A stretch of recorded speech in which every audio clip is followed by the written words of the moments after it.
Such a beautiful Twitch interaction. Okay, we're gonna watch Jaubrey now. We're gonna watch Jaubrey take on Andrew motherfucking Tate. The decay of Andrew Tate. TikTok's worst alpha male. The reason I talk about women the way I do is because I hold myself to such a high standard as an individual. Because females have low IQs, right? Because women are stupid. True. What? It's fine if I do. I'm a man. They want to be me. You're the man of the day. Yeah, I'm sorry. The decay of Andrew Tate, TikTok's worst alpha male, implies the existence of TikTok's best alpha male. And that's right. It's me. I'm TikTok's best alpha male. Let's go. I'm always the man of the day. I'm a chip off those.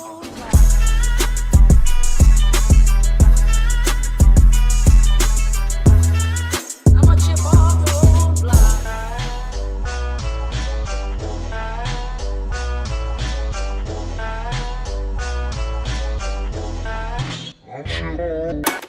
I gotta pee. I'll be back.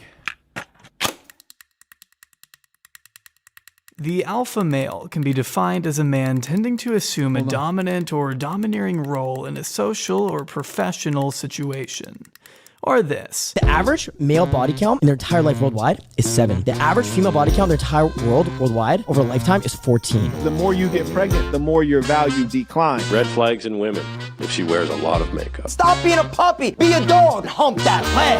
As of late, YouTube and TikTok have seen a dramatic uptick in content concerning the manosphere, an online network of content creators with a central focus on men's issues. While ranging in ideology and presentation, the one thing all these media personalities tend to have in common is hating women. Being that women are the physical manifestations of this phenomenon, they can't be trusted to handle anything of greater responsibility, anything of greater importance than daily household chores and taking care of babies. Marketing content towards lonely teenage boys in need of a father figure has proven to be a surprisingly profitable racket for a slew of failed pickup artists. You want to go for a ride? No, I can't. Go for a drink? Okay, gotcha. Take the Fresh and Fit podcast, for example. Comprised of Walter Weeks and Myron Gaines, the two buddies offer wise words along the lines of financial, fitness, and especially romantic advice to their audience, hoping to transform boys into men by navigating them through the treacherous world of dating, when really they just berate female guests to their face. You've definitely disqualified yourself from a large portion of the same very men that you want to attract. That's really rude. Despite their many controversies and track record of questionable takes, Walter and Myron are thriving. Sinking their teeth into every major platform, Fresh and Fit have taken the internet by storm, influencing a new generation of kids one embarrassing snippet at a time. And I'm tired of women out here telling dudes, small dick energy, It's just so sad that it is just so fucking sad, okay, that dudes are so cucked and so incredibly embarrassingly awful with women that like the main dude representatives and dude educators are just openly demonstrating their fucking insecurities on the timeline, and people are like, fuck yeah, king. Fuck yeah, king. You're right. These women are bitches, bro. How dare they say I have small dick energy? It's crazy, dude. It is crazy. What the fuck what happened to men? Okay? Seriously, not to get on my Jordan Peterson shit, but like, what happened to manly men? insecure. You can't even be a fucking decent woman and not be a slut. I'm not going to the Lamborghini dealership with 300 bands to pay pay $300,000 for a Lambo with 200,000 miles on it, bro. Sure, these clips are ridiculous and they may be fun to laugh at, but they shouldn't be written off, as these warped ideas still resonate with millions of people and shape online discourse. Reinforcing decade-old perspectives, influencers adjacent to Fresh and Fit confirm the biases of their overwhelmingly male audience. audiences, allowing these men to make sense of the terrible card they've been dealt in life by legitimizing hateful rhetoric at the expense of women. The age-old dilemma of, should I go to therapy or pay a bald millionaire thousands of dollars to legitimize my dated worldviews? A concept of which no man has benefited more than the one I'd like to explore today. The biggest pillar of the alpha male community, Andrew Cobra Tate. I see myself as superior. Spaghetti! Spaghetti! Spaghetti boys! That's perfectly fine. Pack a fucking bag. I always park in disabled lanes. I'm not a bad person. Most people are slow and stupid. I'm fast. So I walk around my house with a Spaghetti! This is going to be a long one, so let's go ahead and hear from today's sponsor, Bloodline Heroes of Lithis. Bloodline Heroes of Lithis is $1. Okay, I'm skipping this. Advanced. I'm too smart to read. I need to be driving a supercar and fucking fighting, fucking a bunch of hoes and champagne, going crazy. I walk into hell and the devil's like, oh, I'm gonna burn you. So you're gonna do shit. Andrew Tate is a 35-year-old kickboxer, millionaire, playboy, crypto enthusiast, sword wielder, book hater, and disgraced reality TV star turned lifestyle guru. Sitting at about 500,000 subs on YouTube, Andrew prides himself on delivering hard-hitting truths about women, business, and reality to his army of dedicated fans. I guarantee there would be less divorce, happier families, and a better society as a whole if the women could only marry the men their father says they could marry. You're a fat, ugly sack of shit. Therapy is not action. Therapy is sitting and crying and complaining. If you feel depressed, you go to the gym. While a few of his more notable posts have made the rounds on Twitter in the past, it wasn't until recent that Andrew really began to hit his stride and make a name for himself as an influencer, thanks to the help of Twitch and TikTok. With moments like these being posted left and right by a multitude of fan pages, it's no wonder the Top G has become so talked about. Have you ever seen a Chinese person working for someone who wasn't Chinese? I love this clip. Yeah. Okay. Well, long story short, I think Andrew Tate and Alex Jones are of the similar variety. Okay, like obviously Alex Jones has like significantly more sustainability, traditional media backing for a very long time, but like they would be phenomenal entertainers if we had the capacity to comprehend as a society that they're just faking it. You know what I mean? They would be brilliant performance artists if they weren't literally if they weren't the person that they are actually actively portraying themselves as. Okay? Asian viewership plummeting? Wait, what?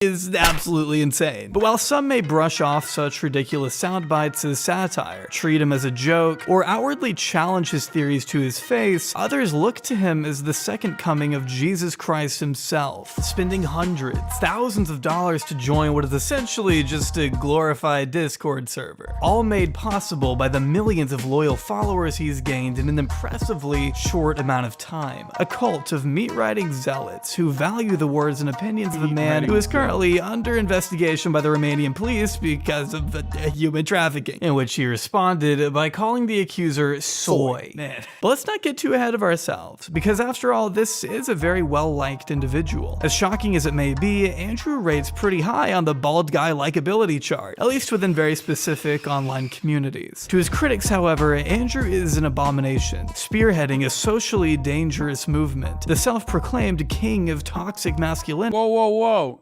There's a Hassan Piker mention in there, but no Hassan Piker critic in there. Whether he's writing depression off as a myth, questioning the legitimacy of the 2020 election results, or spouting oddly sexist observations that are just completely wrong. Well, it's been proven that the smartest people in the world are men. See, that's But I think where that's been we're proven. is some issues. That's Proven how? been proven. That's been proven. How? Read the study. It's more likely men are Study, out there. what study? Google it. What You're professional. I Googled are men smarter than women, and literally every single study says there's no difference. I'm not. This is not sexist because I'm saying the most stupid. But I think it's wrong. Like based on everything, I just think it's wrong. Like there's like 20 studies that pop up. It's clear that Andrew Tate has layers, but to understand who Andrew Tate is, we must first know where he comes from. So I suggest you sit tight, strap into your Bugatti Chiron, and prepare yourself for a deep dive into pure insanity. This is my fucking world, and you exist in my world. If you don't want to play that game, shut the fuck up or I'm gonna hurt you. For those that don't know who you are, It is pretty wild when you make Dave Portnoy seem reasonable. And like only a couple forces on this planet have been able to do that. One of them is obviously Andrew Tate. And then the other one is the Republican Party when they decided to ban abortion outright and criminalize it. Like, I can't think of any other instance where like Dave Portnoy across the board came across like genuinely like a reasonable person. Crazy. I've been living under a rock. Can you please tell the people who Andrew Tate is? Okay, well, I've lived an eclectic life, right? So I've lived many different lives. I like to think the reason I'm so wise is because I've lived 1,000 human years. So I've done a lot of different things. I've been broke, I've been rich. I was a professional athlete. I was a webcam pimp. I've done it all. Emery Andrew Tate III was born on December 1st, 1986 at Walter Reed Army Hospital in Washington, D.C. The eldest of two siblings, Janine and Tristan, the latter of whom we'll be discussing quite a bit, and the former being estranged from the other two. Because she's a lib. Talk to me. Lives in America, you know, full left-wing BLM, crazy. Thinks that I exploit women because of my business. You know, she's just a hater. I have nothing bad to say about Just my a sister. hater. She just doesn't talk to me. We just don't talk. Haven't spoken properly in years. Wish her all the best. I don't know, but she lives in fucking Kentucky somewhere. I don't know. That's right. According to both Tristan and Andrew, their sister refuses to speak to either of them. Gee, I don't wonder what could have caused that little tiff. My sister and I, we don't really talk. We don't talk because she goes to feminist rallies and believes Trump's a racist. Dude, it is kind of remarkable that Andrew Tate did so much for chinless guys, by the way. Like, I haven't seen chinlet representation on the main this hard. I haven't seen people riding for a chinlet like Andrew Tate this hard since fucking Leafy got banned, okay? I mean, my God, it's kind of crazy. I know. How can Andrew Tate have a low IQ sister? She lives in America and she's not very smart. Arguing with her, talking to her is annoying because her points are baseless and she's low IQ. Their father, on the other hand, was a professional chess player, an achievement both Tate brothers have always been known to laud and appreciate. Our father was a professional chess player, driving from chess tournament to chess tournament in a Pontiac Sunbird. Sometimes he won, sometimes he lost. A lot of the time he slept in the car. Had a couple thousand here maybe, but then he had to play chess with it for the next 3 or 4 months, driving across America from California to New York in a busted up Pontiac Sunbird, playing chess and winning games. While Andrew was still very young, his family moved from DC down to the south side of Chicago, bouncing around poorer areas of Illinois before making the jump to Luton, England, where all 3 siblings would be raised. However, not all was well within the Tate family household. When my mom and dad split up, we moved to England, and my sister stopped talking to my dad because obviously my mom was upset because they split up, and my dad cheated, and my sister stopped talking to them. Me and my brother. Can we just explain the quotation marks? Philip Plein is like, when I see a motherfucker wearing Philip Plein, I immediately know everything I need to know about them, okay? This brand is the perfect, and I mean perfect brand for guys like Andrew Tate, okay? That's all I'm going to say. If you don't know anything about the brand, don't worry about it. If you know anything about the brand, you know exactly what the fuck I'm talking about. You're like a partial owner of a restaurant, of a sequence of restaurants and nightclubs. Every single one of them has never turned profit and never will. There's always shady back-end deals going on, and you're rocking fucking, rhinestone skull Philip Plein, okay?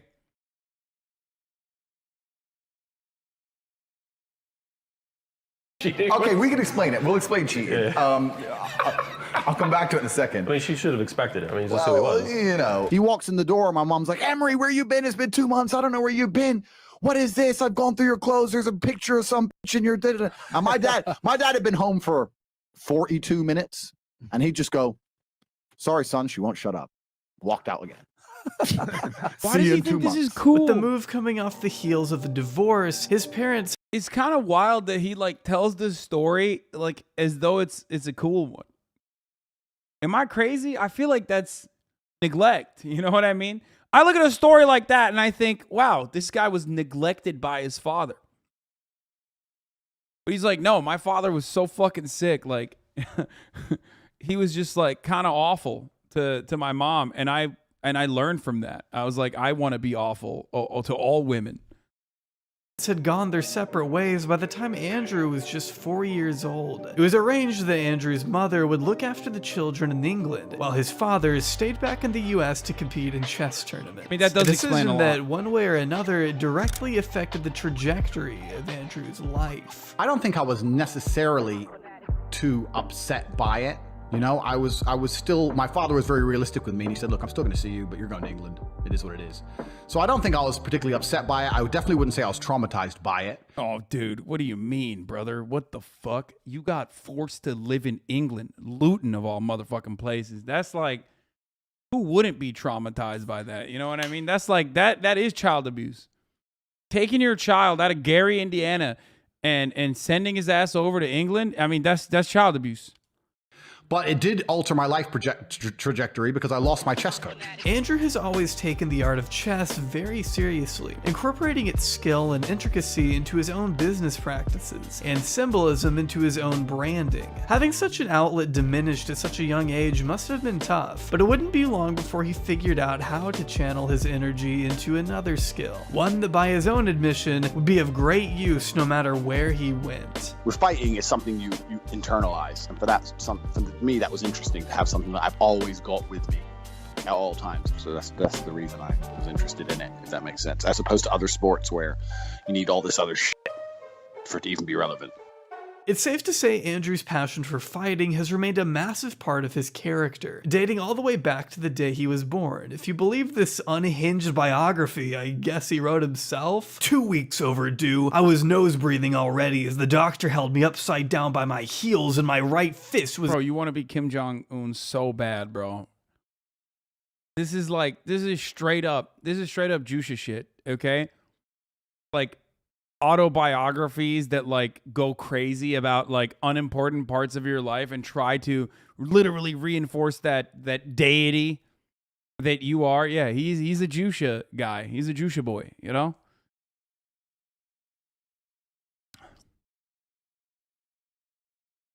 was inside my mouth. Kim Jong-un is a top G. The doctor pinched Don't my forget thigh that, to get Hassan. a response, and I growled, knitting my brow and trying to crane my head up to see who had attacked me. The doctor paled, shocked at my defensive powers. I did not cry.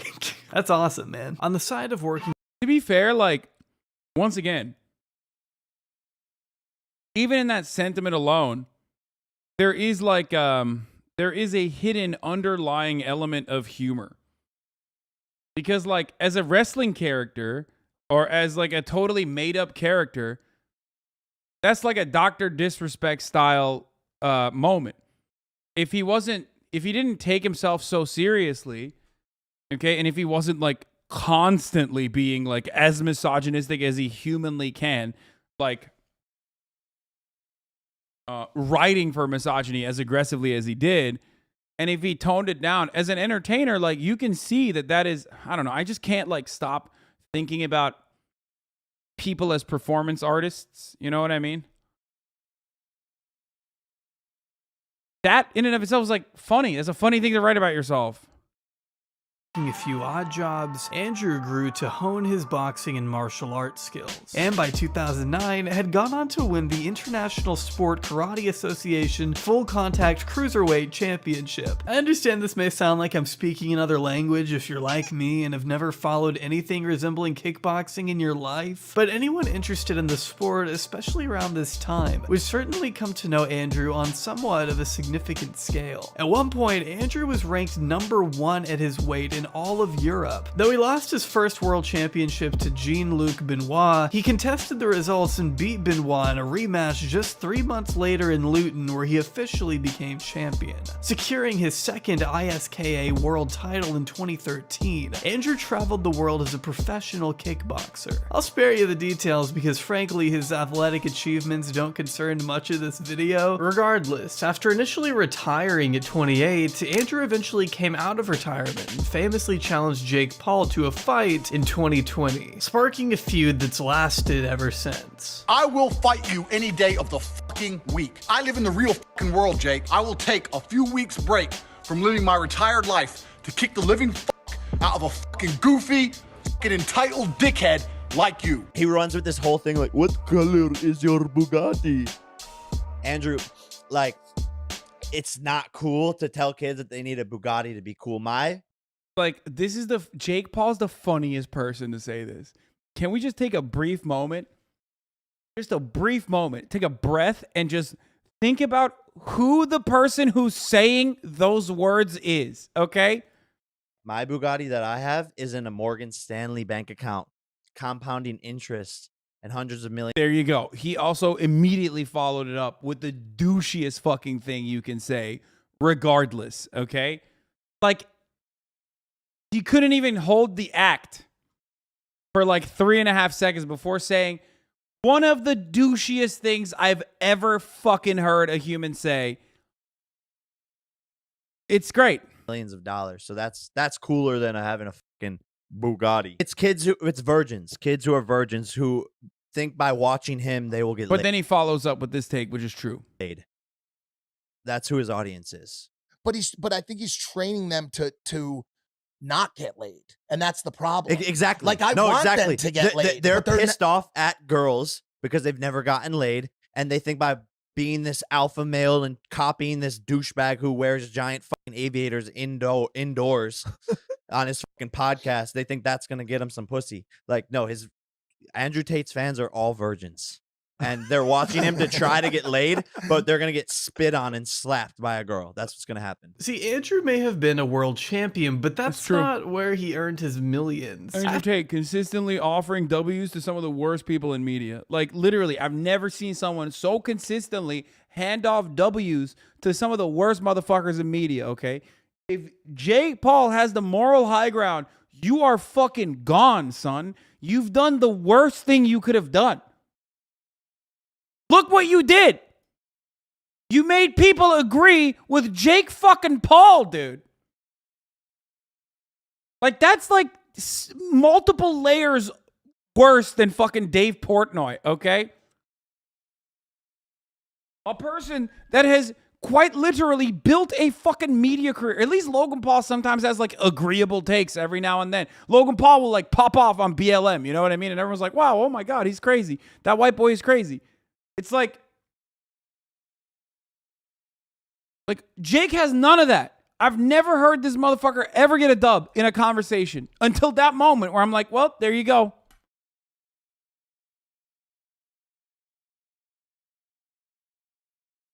After he hung up his gloves, he needed a way to make money and occupy the time he once spent in the ring. So he continued his career in the public eye, this time by joining the 17th season of the UK's Big Brother in 2016, exerting his famous alpha male dominance over every last member of the house, by basically being too afraid to talk to anyone properly. Well, who the hell's actually nominated in Mini? He gets on with everyone, so they're not going to understand. No, but right now...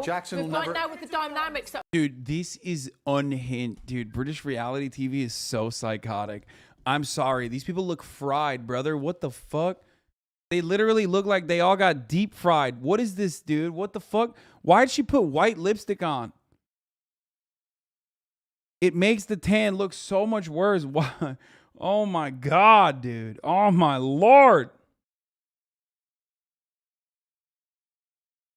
are going on in the house, I definitely think Marco's going to be the better choice. If we don't, well, we're going to do a vote. We're going to do a vote on this one. Yeah, Marco. vote. It's literally so funny to see Andrew Tate, a guy who's hailed for the Patrick Bateman-like energy he supposedly exudes, being talked over and ignored by everyone in the room. After watching so much footage of this guy talk, it's kind of refreshing. He seems kind of shy. I don't know. Everyone else is like interacting, and he just kind of chimes in occasionally with like, "No, we should do this." Oh. I think we should. Maybe this is before he got his giant ego. But unfortunately, this reign didn't last long, as Andrew would soon become the first house member to be evicted a whopping 6 days after the show began. Big Brother has called Andrew to the diary room. Due to events in the outside world, Andrew has had to leave the Big Brother house. What? Oh my God, that's the first one out. That's right, Andrew Tate lasted almost 2 weeks less than even Sam Pepper. I don't know what it is with absolute freak shows going on the British Big Brother, but someone should probably look into that. With such little time actually spent on the show, navigating the scene and making awkward conversation with other house members, you must be wondering, why'd he leave so soon? Well, it depends who you ask. If you ask Channel 5, it has to do with some outside activity, accompanied by a leaked video of Andrew seemingly lashing a woman with a belt. Now, both parties have since defended the video as consensual and that the belt didn't actually hurt her, before Tate shared an image of the girl holding the belt and posing with a tattoo reading Tate's property on her pubic region. I'm not going to show the video here because it still makes me uncomfortable, and there are a few other abuse allegations we'll be sure and cover later. According to him, the real reason he was kicked off the show was because of his master plan. The producers were too afraid of him enacting. Bro, this motherfucker's had a master plan since 2016 when he was on Big Brother. Just like the second coming was going to happen in his master plan. And then it fucking fell flat on its face.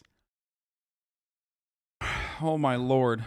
To quote Andrew, I had an amazing master. To quote the Chapo boys who covered this for some fucking weird reason. None of these other motherfuckers have a wizard on their team. Okay, so much respect to Andrew Tate on that front. At least he has a literal wizard / magician on his team. A fact that not a lot of people bring up, which is weird, except we've brought it up because his magician has cursed me, if you remember. But the only other group of individuals that I know that have brought up the fact that Andrew Tate has a magician in his squad is the Chapo boys. Yeah, his wizard said I was haram. But, you know, you got to respect that. People don't actually have wizards anymore, and that's fucked up. Plan. And the producers of the show were worried that if I did such an amazing plan and got caught, that it was gonna kick off in a big way. Real shame we never got to see it. Always a little hard to know exactly what Andrew means considering his bizarre relationship with words. Which leads us to another signature aspect of Andrew Tate, his infamous persona. Whether or not Andrew is playing some kind of character or saying these things to be satirical may be clear to some, but remains undetermined in the eyes of other spectators. Which is reasonable enough. It's hard for any normal person to watch this and assume he isn't joking. If I were to get on a plane and that plane was to fly into the eye of a hurricane and there was a 50% chance of it crashing, I'd want a male pilot because I think that males are better under stress and under pressure. I think they're less likely to get emotional in a life or death situation. That's why they make better soldiers. Only issue is, he isn't joking. At least not according to him. I mean what I say, but I'm funny. But it's certainly, definitely authentic. I might be delivering things in a more dynamic way depending on the setting. But all in all, that's basically pretty much what I'm like. This is the real me. I have a showbiz version, but it's all very real. These are the things I say. These are the things I believe.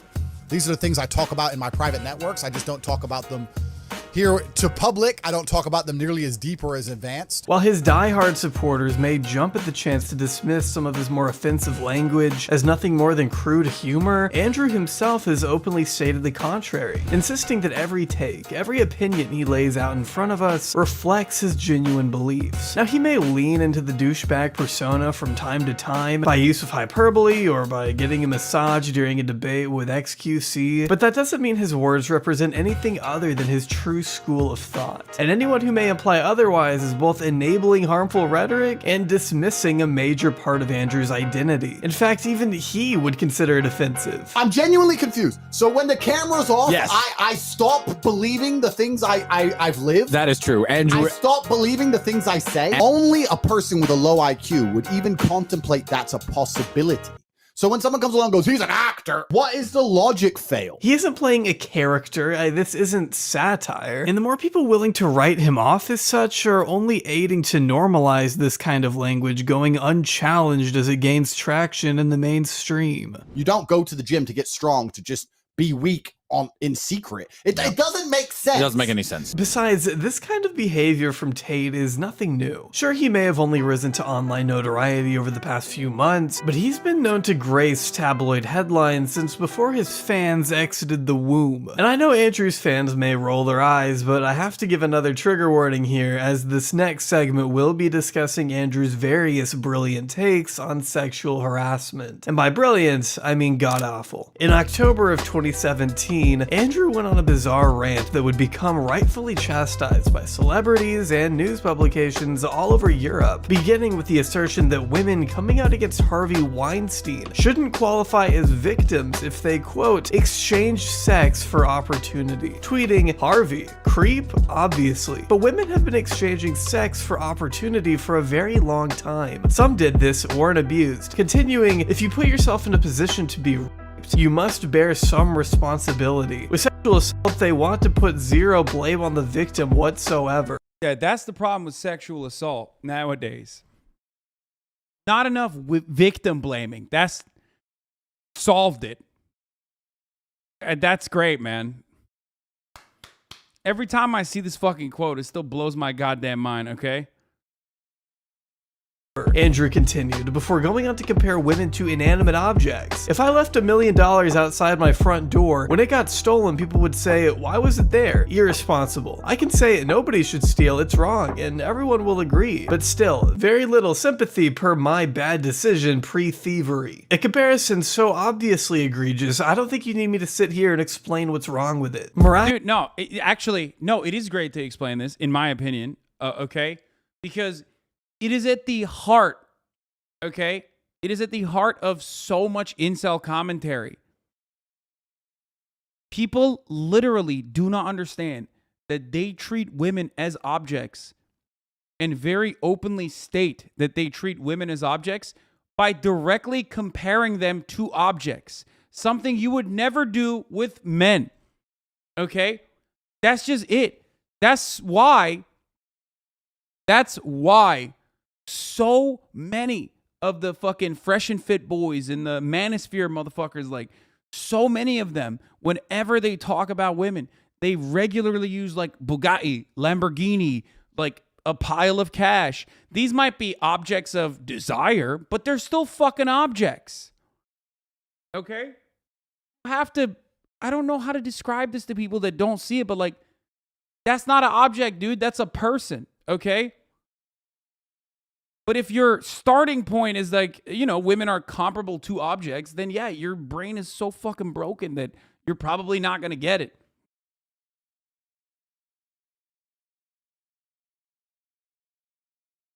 Miraculously, finding a way to shift the blame away from women for a second to attack immigrants instead, all within the same unhinged stream of consciousness. While liberals scream that nobody should rape, women can walk around naked, and men shouldn't look you import waves of third world migrants, but that's a different part entirely. I'm not even sure what point he was even trying to make. No, he was saying that third world migrants are rapists. Nice. Andrew's brain has been rattled by so many concussions over the years, I'm surprised you can even string a sentence together at all. Which, of course, is hilarious considering that he's a fucking immigrant. But, he said third world immigrant, so obviously it's not him. He came from Gary, Indiana.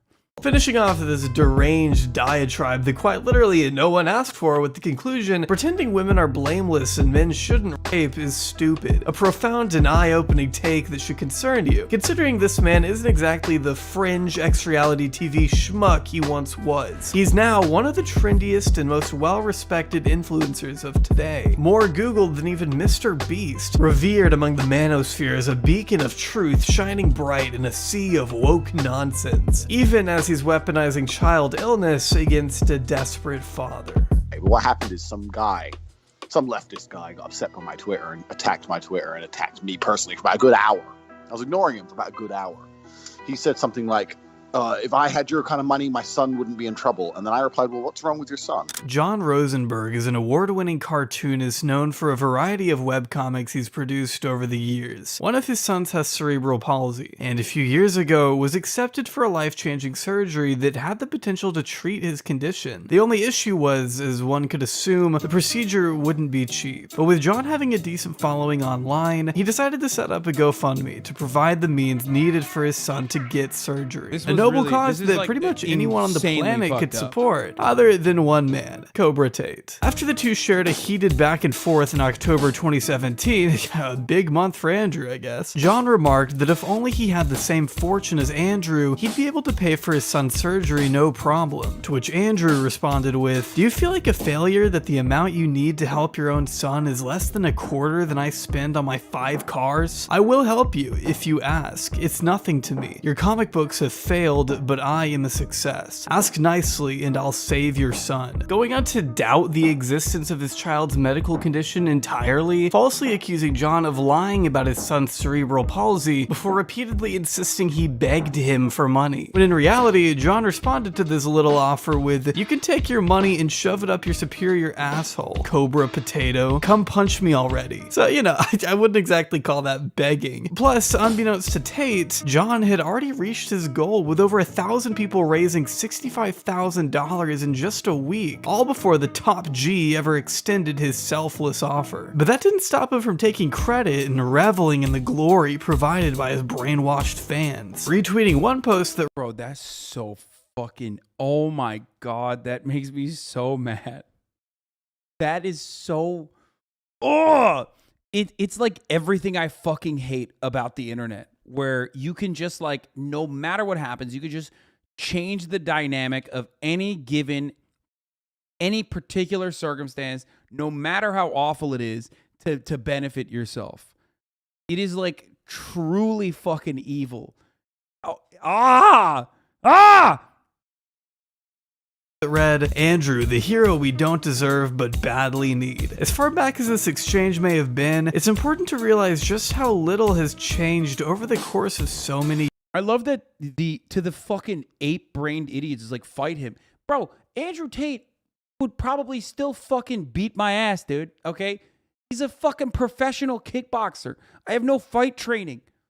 What the fuck is wrong with you fucking dumb ape-brained idiots where it's like, dude, fight him then. Oh, no, I mean, I admit it. Like, I've never fought professionally, dude. Okay? I've been in a lot of fights. I've won some. I've lost some. Okay? I'm not like a fighter. I've never done organized combat sports. Also, just because he's a good fighter doesn't necessarily mean he's exactly well composed, especially considering that we had like a normal conversation where he got a little bit of light pushback and he fucking lost his shit. So clearly, it's not like he's in the best mental state regardless. You know what I mean?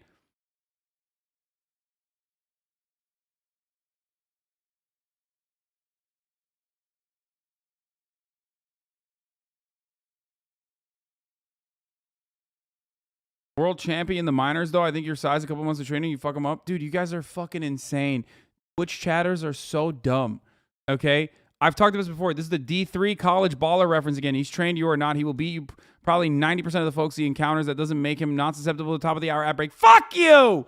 You brought up a good point, and what did you have to do? You have to use my good point, bring it back, and remind everybody, and then fucking use that as a top of the hour debate. Okay?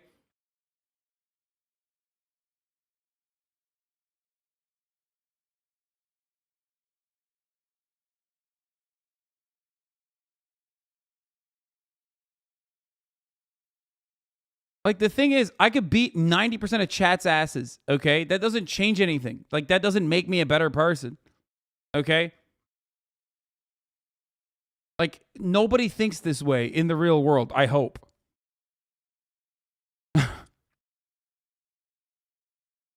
You're insane if you think that.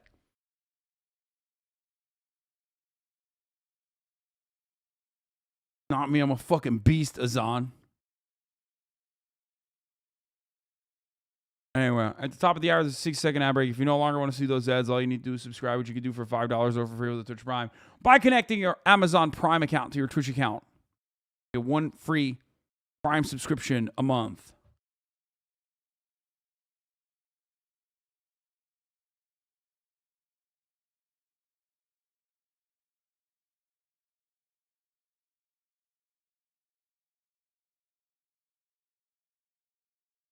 Here's a woman ad break now.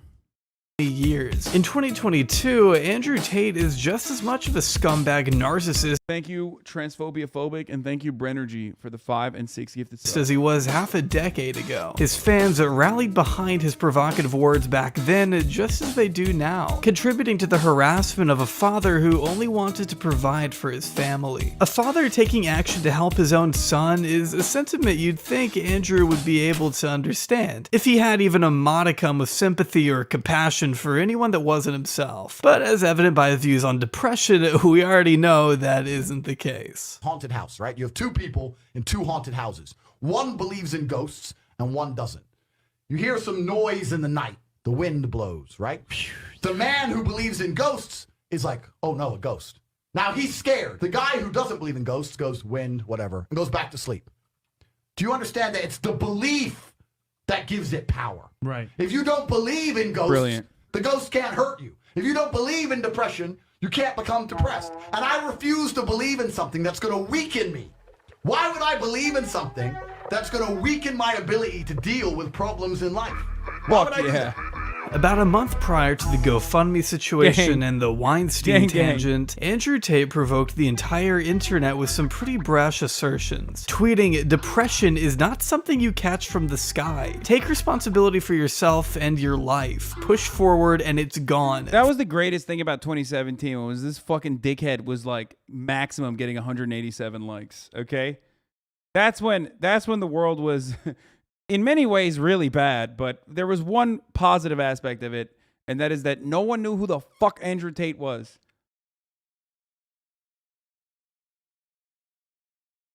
Fact. Not even a week before World Suicide Prevention Day, Andrew decided to label depression as a personal weakness instead of a medical condition that obviously exists according to virtually every physician on the planet. But hey, I'd rather listen to the guy who gets kicked in the head for a living. Now, this opened up a days-long firestorm of a debate involving celebrities like Patton Oswalt, medical professionals like Dr. Vikas Shah, and even J.K. Rowling, who actually pulled her head out of her ass long enough to make a few decent points for once. Responding, "This thread will teach you a lot about the defense mechanism of projection, but zero about the real mental illness that is depression." Now, the thread in question is of course gone, seeing that Andrew has been kicked off the platform many times over. But according to this article from around that time, author Michael Tannenbaum highlights these posts and shows Andrew doubling down in his argument, spouting things like, "Everyone's depressed nowadays," tweeting me, "I'm depressed," and and another sequence of Andrew Tate literally giving some of the worst motherfuckers a W.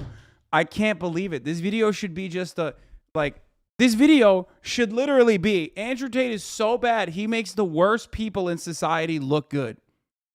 Wild. Jake Paul, J.K. Rowling, who's next, dude? Henry Kissinger? I feel like it's going to be like Henry Kissinger be like, yo, that's too far. You know, I did the massacres in Cambodia, but like, you're going too far with this. George W. Bush is about to fucking come swinging for Andrew Tate. I think, wow, it must suck to lose it life that hard. Boo-hoo. Depression is overprescribed by 10,000%. Weakness is celebrated. Personal responsibility is absolved. That's the reality. The way depression is so violently defended is strange. So desperate to be unhappy and have an excuse to not change it. Very odd. Big Pharma supports the depression lie. You can't fix it yourself. Tate is crazy. It can only be cured with meds. Keep popping the pills. Since my post, I've had tons of previously and currently depressed people telling me I'm 100% correct. This is his favorite. This is the Trump style defense, by the way. One of my favorites, at least, personally. When it's like, oh, you think I'm wrong? Well, many people just told me I'm right. So guess what? Fucking own. It's literally a 14-year-old arguing, okay? It's how 14-year-olds argue. Everything he does, the real secret to this, the real secret sauce to Andrew Tate's like success is that he behaves like a 14-year-old. Okay? When you think about it, everything he does is like a kid. Like, it's like stuff that I would have done when I was a child, okay? Like, yeah, you think I don't have a girlfriend? You think I'm bitchless? That's what you're saying? Well, I have many girlfriends. One of them actually sent me this message, said that I'm actually incredibly sexy and very good in bed. Where is she? Well, she goes to a different school. Yeah, she's in Canada. Which is probably the reason why 14-year-olds love him. Because honestly, if you were fucking 14 and someone who behaves like a 14-year-old had access to like Bugattis and was like routinely around women he paid to be around, you'd be like, what the fuck? This 14-year-old's cool as shit. And I think that's where it's coming from. That's the reason why he's so popular. Because he like literally behaves, well, maybe he's not even faking it. Maybe it's the CTE, but he behaves like a fucking 14-year-old. And yes, if he was going to your school when you were 14 and he had a fucking sick car, he'd be like, oh my God, this is literally the coolest 14-year-old. He gets to have sleepovers with the boys, no yucky girls allowed, okay? Only when he wants to. He's constantly saying women are bitches and giving us cooties, okay? So every fucking like 10 to 14-year-old is looking up to him like, this is so fire. This is so sick. Yeah, he also says homework and reading is stupid.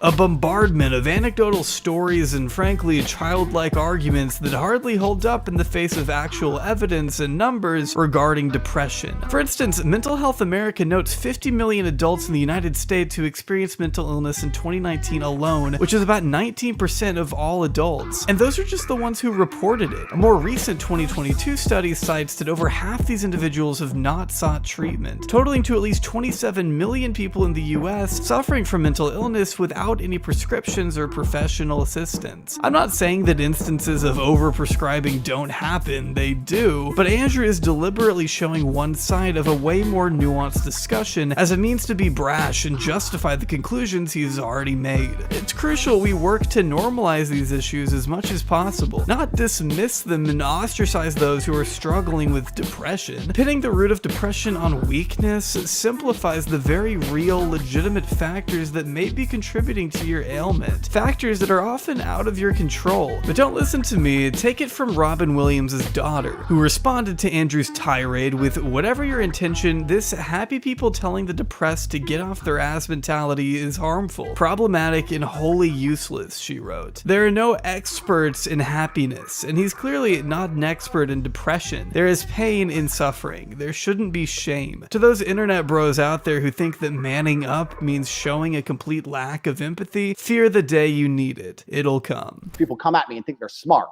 And they say, well, what about Robin Williams? He was famous. He killed himself, blah, blah, blah. Bulldog mindset? I'm losing my fucking mind, dude.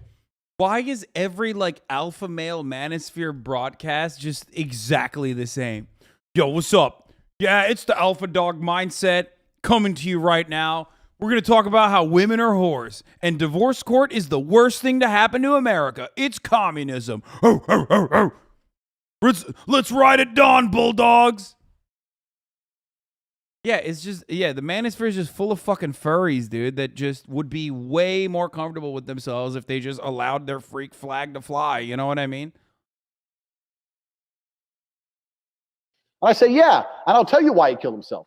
He killed himself because of people like you who are telling him depression is real, not people like me. If he would have walked into his first therapy session. Yeah, no, he is Turkish, by the way. John Sönmez. You know this motherfucker's Turkish because his last name is Sönmez. That O has to have an umlaut on it. That's a okay?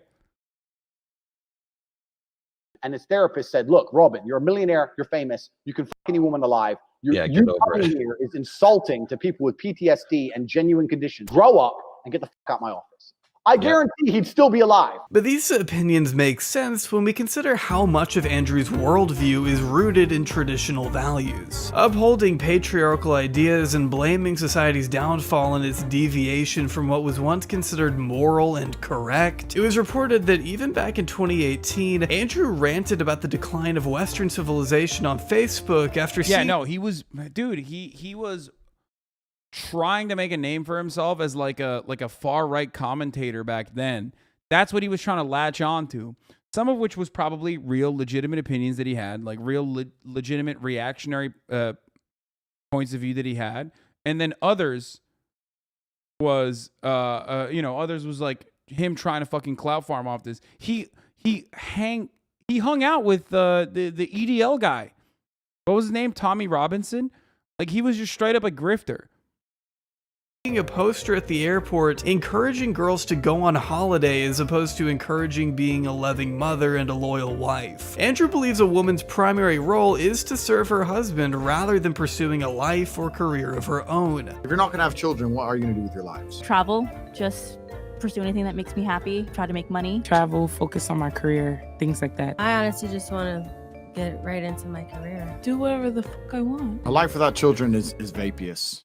And it's inane and it's pointless. And when you're 52 and you're past it with no grandchildren in a house by yourself and all your friends have grandchildren in this beautiful life and you're sitting there by yourself, do you think the fact that you can afford a few extra Gucci bags is going to genuinely make you feel happy? These are hardly new principles. In fact, they've been widely preached for the past century. But because our world is slightly more progressive now than it was in the 1950s, Andrew is suddenly lauded by modern reactionaries as brave for exhibiting these thoughts freely, going against the grain and speaking his mind whenever and however he wants. And why shouldn't he? It's gotten him this far, hasn't it? Andrew Tate has built an empire off telling people what he thinks and why his ideas are objectively correct. Which would be one thing if those ideas didn't consist of women can't drive and should be treated as property. I think my sister is her husband's property, yes. When a bride is walking down the aisle to marry the groom, the father walks next to her and gives her away. I'm not saying anything which is really, truly even controversial. The whole world agreed that the woman belongs to the man when she decides to give herself to a man. I mean, if you knew anything about Andrew before clicking this video, it's that he isn't exactly the poster child of modern day feminism. A lot of these dudes talk about fertility and looks and stuff. If I meet a girl who's 33 and single, I know the amount of dick that's been through her before me is just simply unattractive. If I get a 19-year-old girl, I might be her second or third man, right? But in general, this is also one of the reasons men find youth attractive. You want to blow up the internet? I'll blow up the internet right now. The reason 18 and 19-year-olds He's blowing up. He's like, I'll blow up the internet right now. I'll say so many suspicious things about young women as a guy almost 40 years old that it will blow it up. It'll blow it up. Are more attractive than 25-year-olds is because they've been through less dick. I'll say this right here on the internet. Once you're 18, if you want to get yourself a real man, I know a guy. You do? I do, yeah. I do know a guy. Who is it? What? It's a long story. I can't tell you exactly who because there's bad things about him. Yo, there's no way you just said that. Casually comparing women to the likes of animals or inanimate objects without even thinking about it, dehumanizing language is just embedded in his vocabulary. When pressed by Barstool's Dave Portnoy, Tate went on the defensive, stating that any woman who views herself as equal to a man is the exact kind of woman he would never give his time of day. But there are also plenty of women who view themselves as every bit the equal of a man. Those are the exact kind of women. The exact kind of women I would never ever give my time of day to. And if a woman has an OnlyFans, that's fine, but she must owe her boyfriend her earnings because at the end of the day, that's his money. You say a lot of stuff about women like that they're your property. I said that if a woman is going out with a man, she belongs to that man. That's his woman. So if she wants to do OnlyFans, she owes him some money because she's his. What about the other way around? In a relationship, and if she wants to sell those, he has a stake in those parts of her body. So it's reverse. Male porn star owes the woman. I don't know, because I think the women belong to the man. I think the woman. That's inherently where you get. Oh. It's worth noting that Andrew doesn't. I love this idea because it's like pure egoism too, where it's like, well, technically, I'm there's no double standard if I admit that I have a double standard. Yes, I believe women are property, and I believe men are not property, and therefore it doesn't matter. There is no hypocrisy in the reverse.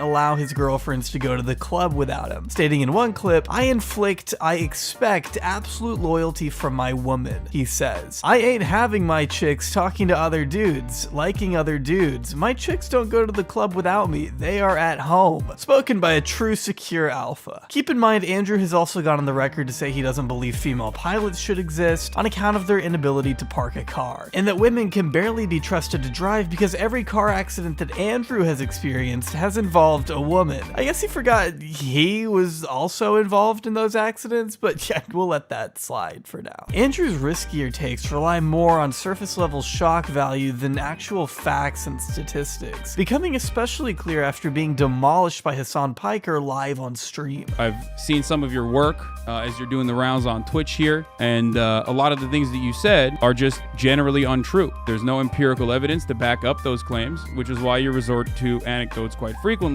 and say things like, oh, well, it's just common sense, right? But it's not technically common sense. My personal opinion based on my personal biases of my life experience. There is a truth, and then there is your own personal opinion backed by anecdotes from your own personal experiences. The fact that you're going on the internet, finding some study and saying that this is the truth, especially after the age of COVID and all the fucking truth we were told with that garbage, you want to sit here and say, oh, the internet said X. I'm sure the internet did. I'm talking about my personal experiences, and some people agree with me and some people do not. That is perfectly fine. Don't give a fuck if people agree with me or otherwise. People are listening to me and they're either agreeing with me or I know, but not. you're still wrong, and that's the problem. I disagree with you. Do you want to be right, or do you want to keep speaking into a hug box where people agree with you? I'm simply asking you to look at the data. So let's change the subject because you've just proven your point. Okay. Andrew, do you believe, well, you didn't really prove anything, but it's cool. Do you believe the earth is flat? Yeah, Oh, he took his headphones off? He gets very stressed sometimes, and Yeah, it's cool. It's important. Brother, and I it looks flat, it feels flat, but you believe it's round. Why do you believe the earth is round? Because I have personal experience that would prove to me that the earth is round. Oh, you have personal experience. What happened? Did you go up to the fucking moon? Is that how you figured it out? Exactly. I flew up into space and I looked down on Earth and I saw a big circle. That's crazy. Okay, you don't have to. Hey, listen, you don't have to concede on that point, but I think you and I both understand the importance of empirical evidence in that one, right? You've ruined the stream. Everyone wants you out of it. So either change tune and get with the program and be fun, or keep sitting here and talking sarcastic and really slowly and repeating yourself and talking about how you only believe what you see on the internet because no one really gives a fuck. And it's boring. It's boring. So, let's move on. It's clear from this exchange alone that Andrew reaches a conclusion first and works backwards from there, justifying his flawed positions any way he can, even if all the evidence he has is purely anecdotal. It's why he believes women to be stupider than men, despite scientific evidence proving otherwise. I personally don't understand how anyone can listen to someone so stubborn and unwilling to change their mind on anything, but that's besides the point. Andrew's inherently misogynistic. And the reason why is because people just want someone that they agree with, especially if you are launching your platform firmly on top of pre-existing social conditioning, pre-existing social values that we have been conditioned into believing. That's it. That's why nobody gave a shit about Andrew Tate when he was like talking about boxing or even depression for that matter. But all of a sudden, when he got on the misogyny train, boom, that fucking spaceship took off harder than Artemis did so that the astronauts could figure out that the Earth is round and not flat because that's the only way to do that. Obviously. That's how it works. Like, it is infinitely easier to build a right-wing media career than it is to go against the reactionary worldview that a lot of people are socially conditioned into believing.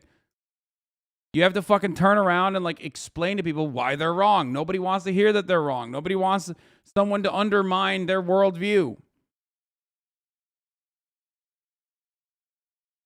Ideals lie at the center of his character, a cornerstone of his success. They've remained consistent for as long as he's been online. The only difference is now he's able to push them to a much wider, more susceptible audience, garnering more than 8.5 million views on a video where he says this. And I'm also saying that if a man did decide to explore his options, it would not be as disgusting as if a female decided to explore options. Okay, wouldn't it just be disgusting then?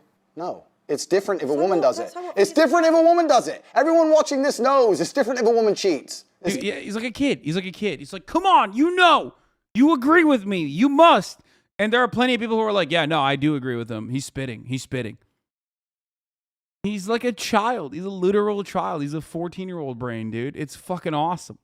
It's different. What kind of relationship do you have with your mother? To me, this is the video that pushed Andrew from being a niche micro-influencer to the social media juggernaut he is today, making appearances on huge podcasts all in the last 2 months of me recording this. Invited into the Twitch zeitgeist by the 6th largest streamer on the platform and a MILF token beneficiary, Aiden Ross. Anthony donated $3.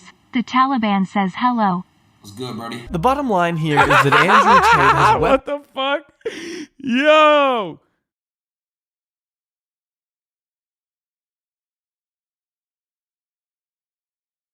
I love that. Weaponize his new position in the mainstream in order to peddle a business of misogyny. It's one of the varied reasons he's been able to maintain such wealth. His educational courses generate millions of dollars per month. Take the PhD program, for example. For the low price of £778, you too can master the ways of a true professional and obtain your honorary PhD, your pimpin' hose degree, as he calls it. In fact, why don't we look at the original course description to get a better understanding. My name is Andrew Tate. I'm the most competent person on the entire planet to teach you about male-female interactions. How did I become rich? Webcam. I've been running a webcam studio for nearly a decade. I've had over 75 girls work for me, and my business model is different than 99% of webcam studio owners. Over 50% of my employees were actually my girlfriend at the time, and out of all my girlfriends, none were in the entertainment industry before they met me. I don't know if that's a flex. First thing, keeping 4 girlfriends all happy is hard work and leaves you with very little time. So you learn how to— Bro, he's literally like, what is it? For 700 pound, for 700 euro, I will teach you how to groom women. I will teach you how to sex traffic women. Course number 102, how to do sex trafficking. You steal their passports. It's key to figure out what their passports, where their passports are, so you can put them in a safe, so they can't reach the passports. How to streamline getting new good girlfriends. All women are not created equal. This is how I came up with what is now the PhD system. I learned the most time-efficient way to meet girls, get them through the dating process, get them to bed, test if they're a good girl or not, and begin the process of them falling deeper and deeper into love. That is my skill, to extremely efficiently get women to fall in love with me. That's it, and no one else on the internet is teaching this. No one. Which is a lot to lay out there. In fact, I guess it's no wonder he's since removed the subscription after it caused an uproar online. This webcam business of his has remained an area of question since it was profiled by the UK's Sunday Mirror, in which they described the Tate brothers' business as a total scam. Oh wait, except that's not the Mirror saying that. It's Andrew and Tristan themselves telling you they're running a scam. My first 2 girls who worked for me because they loved me. I love this man. Right. I am with this man. We're a team. He's going to take me from the ghetto streets to the hotel suites. Right? So we're working together. According to the Tate Bible, Andrew's own book that I read so you don't have to. By the way, GHCSD is correct. That is straight up how women get trafficked, by the way. Like, a lot of people think like, oh yeah, you know, a fucking white van rolls up and like black bags a woman and then tosses her in the van and it's like taken. That's not how it works. In a lot of instances, you have someone like this who's able to just like hook someone in, okay? Which is precisely the reason why he had to delete that, because plenty of people were like, what the fuck? That's you're describing sex trafficking people, okay?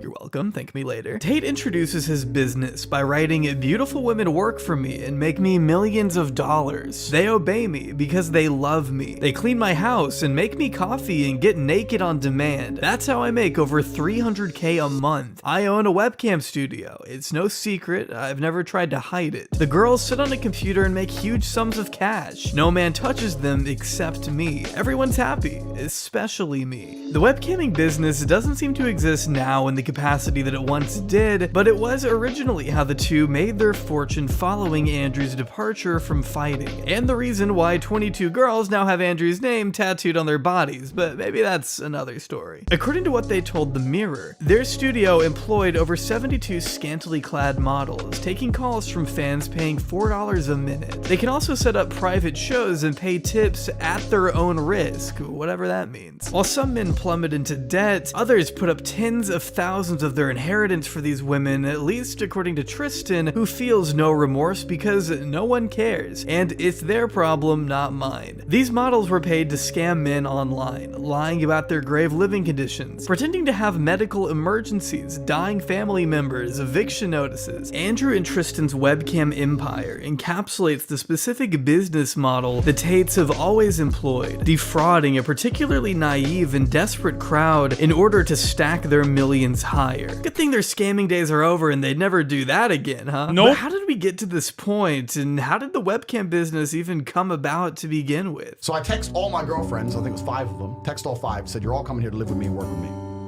None of them knew about each other. So I put them all around the same table, and I was like, look, we're gonna start a webcam business. You're gonna stay, you're gonna live in London. I'm gonna look after you, and we're gonna get rich. We're gonna be a team. And they're all like, well, who's this? I'm like, she's my girlfriend, she's my girlfriend, she's my girl. You're all my chicks. Oh. Andrew and his brother get women. In fact, they're so secure in their sexualities, they spend pages upon pages of their book telling us about it. We were always good with women. Do you know how many girlfriends I've had? I've always been good with women. Women don't chase me for money. I've always been good. At what point are you just trying to convince yourself? I mean, just a paragraph later, he's telling us how good.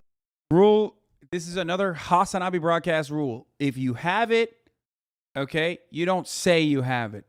If you're constantly saying you have it, you are not capable of having it, okay? No matter what it is, whether it's nukes or not. Nuclear proliferation is, of course, a Hasanabi doctrine for nation building. That's entirely separate. But if you, for example, claim you are an alpha male and you regularly say it, even though the subject matter, the alpha male concept, is already fucking fraught and fraudulent, you are not what represents an alpha male. No one is running around being like, I'm an alpha male, I'm an alpha male. Good he was at selling home improvement. He said, I have erectile dysfunction. Oh, that's a good one. Yeah. Well, you can literally make an argument about the nuke thing by talking about Israel. Israel has it. What is it? Nuclear programs and nukes in general. Does Israel say it has nukes? No, it does not. There you go. Like, man, I don't care. How does this tell me how to get women and become a top G? Finally admitting that the problem with women is how expensive they are. In their own words, the two realized they needed a better system. And after seeing the potential in webcamming, the brothers realized how to put the apparent harem of women around them to work. Rather than me going out slaving all day, I had a few chicks of my own. I put one on webcam in my apartment, then we had 4 girls on cam in 2 bedrooms, one after the other. I slept in the hall. I was that money hungry, wrote Tristan. From there, the brothers were able to upgrade to a 5-bedroom penthouse in Hertfordshire, raking in huge profits before leaving the UK for Romania, around the time they made their first $1 million. But why the sudden move to Eastern Europe, you may ask? Well, I'll let I wonder why he did that. Andrew explain. People say, why did you leave Romania? And I explain my 5 reasons. One of them is the Me Too era. If you're gonna go to the police and say you me back in 1988, they're gonna say we should have done something about it then. They go, oh, well, you're a rapist. I say, no, I'm not a fucking rapist. But I like the idea of being able to just say to do what I want. I like being free. Yeah, I did not edit that. A main reason Andrew moved to Romania, where he currently resides, is because of a lower chance of being caught for sex crimes. And they still got raided. Romania's a beautiful place. Oh, it's wild. But yeah, no. I mean, my man, again, goes to Romania to avoid, being being in trouble with the law for sex crimes, and then still making the another dub. Andrew Tate with another dub. Romanian police. You hate to say it, but once again, Andrew Tate so bad, Romanian police look good in retaliation to Andrew Tate. Common theme here, okay? Feminists.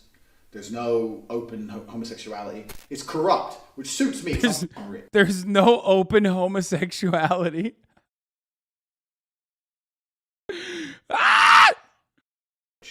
Excuse me, you were speeding. Yeah, sorry, mate. What's the... I have to pay a fine? Yes, you must pay a fine. Oh, okay, yeah, bye. Speed off. He doesn't care. I don't care. Back done. It's corrupt, which I fucking love. No immigrants and refugees. Back in 2018, it was reported that Andrew was involved in an altercation that took place at a nightclub. According to him, a man knocked his phone out of his hand at the club, and when he tried to fight back, he punched a woman by accident, breaking her jaw. And being investigated by British police for abusing another woman, Andrew had his home raided the first time and devices confiscated before being detained for 2 days in the UK, at least as outlined in The Guardian. Around the time UK police were investigating abuse allegations, Tate is understood to have left the UK for Romania. So could their sudden move to a West European country with notoriously relaxed sexual assault laws coming off the heels of an investigation by British authorities all be nothing more than a big coincidence? Of course, and I would never allege anything otherwise. Never hit a girl, right? Can't do that. But if we learned that the hard way last week. You can't hit them. But if all the other girls see me be disrespected, they're going to lose respect for me. Facts. Right? Yep. So when she's like, I ain't cleaning that up, you get that. So it's like, look, I don't care. Got her shit out the window. So throws it out the window. Got her by her 2 arms and marched her out the door, locked the door. End of it. She went to the police. Oh, shit. And told the police I hit her. When I didn't. 4 months later, I'm laying in bed. And I heard the door, boom, boom, boom, boom. Just pause for a second. I heard police. But I didn't know what it was for, right? But there's a few things I can't say in the podcast. I've lived a varied life, right? I've done some things when I had to pay the bills. Right. So I was a bit like, what's this going to be? So I flushed my phone down. Okay. I just got to point something out here. This motherfucker routinely admits to crimes, like when he's flexing. So I find it additionally wild that there are still apparently some crimes he will not admit on camera, which is weird. Okay, let's continue. Down the toilet quickly, boom. I'm coming! And they're like, you're under arrest for a suspicion of assault of this dumb hoe. And I'm like, wait, this is dumb hoe? According to them, the whole reason they started the webcam business was because of the plethora of women constantly around the house. They figured if the girls were there, they may as well monetize them, literally how they describe it in their book. In fact, when Tristan... Also, I don't even know how you flush a phone down the toilet. I guess we're just going to overlook that because, in a sequence of made up shit that Andrew Tate routinely fucking, puts out there, I'm just going to go ahead and assume that this is also made up. Tristan's girlfriend at the time refused to cam. He dumped her on the spot. He was dead set on using women to make money, and he didn't care what relationships got in the way of the bag. Just the way they discuss actual human beings with each other is insane. If any girl got quote-unquote fresh with Tristan or Andrew, they were gone. They had adopted a new modernized way of pimping women online for profits, and they've since encouraged their audience to do the same, advising if your girl won't wave her titties at a computer, if that girl won't do it for you to help change both of your lives, get rid of her straight away because she ain't ever gonna help you do shit. Going on to brag about sleeping with every woman they've hired. All but one. Dude is laundering money for the Romanian mafia? Yes. I think that's the very real side of Andrew Tate that, he talks about a little bit, but is not hyper-focused on by most of the YouTube commentary space and everyone else that has covered Andrew Tate. The real reason why Andrew Tate is still around to a certain degree is because I believe he does help the Romanian mafia, at least one of the Romanian mafias, launder money. We know that because he, owns a bunch of casinos that they own. These are businesses that are not flush. They are not actually, turning profit. Some of them are literally closed, and yet they are still in operation. And as I've said already, I would, if I was the fucking Romanian mafia, I wouldn't be super stoked that like my main money laundering guy is constantly running his fucking mouth all over social media about how big of a badass he is, drawing international ire to his businesses. One from Lithuania, who only sucked Andrew's dick, writing, "She escaped, I guess." What the f***? does that mean? There's no secret to how we made our money, gentlemen. We were internet pimps, and that's exactly what they encourage you to do as well, just so long as you buy their PhD course and gain direct access to the legendary Tristan Tate. Only if it's anything like their other courses, you may want to save your money. Cobra is not someone I would take advice from, and definitely not someone I would buy a course from if I was looking to learn about marketing, e-commerce, Amazon FBA, or any online business. Andrew likes to think of himself as Morpheus, breaking you out of the Matrix by forcing a red pill down your throat and screaming in your face that you will get rich just as long as you listen to his advice. I mean, he is the only human being possibly capable of teaching you the key to money making and business strategies because after all, he has supercars, mansions, a lavish life that you wish you had. As long as you're below Andrew's financial status, you are poor, and you need to change that in order to be fulfilled. I, Tate, Lord of Earth, set the bar. I set the difference between rich and poor. My amount of money is the amount of money you need to be rich. If you have less money than me, even by a single cent, you're a fucking brokey, a wagey, a peon, a peasant, a nobody. You are poor. But that all comes after you give him a quick $50 a month. Because what's the point of Andrew even sharing his abundant knowledge with the brokies if he can't make a quick buck in the process? Precisely at $5 million a month, in fact. With how much he's been plugging this course on streams and interviews, it's no wonder Andrew's been able to crack over 100,000 members with his goal set on over 1 million students in the near future. This is what really pissed me off. I mean, I still, to this day, and I've been pretty fucking correct on a lot of my Andrew Tate takes. I still to this day do not believe that that Discord server was actually 100,000 active paid members. Okay? I don't believe that. But I do believe that he made a fuckload of money off of it. Like, too much, for sure.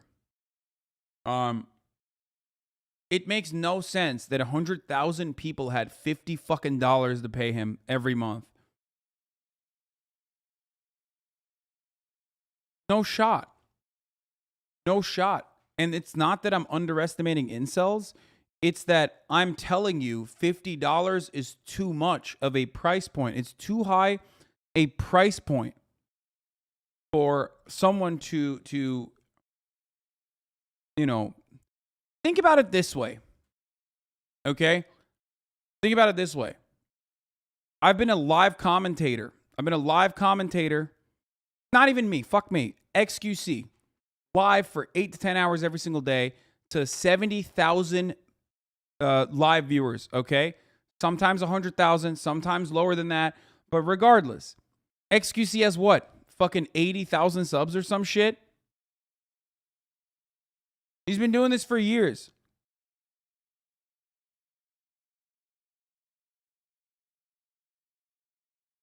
And a lot of those subs come from Twitch Prime, which is free. And some of them come from direct $5 payments. Think about any other subscription service. Would you pay Netflix if it was $50 a month? Would you pay for Hulu if it was $50 a month? There's just no fucking way. $50 is so much money. It's so much money.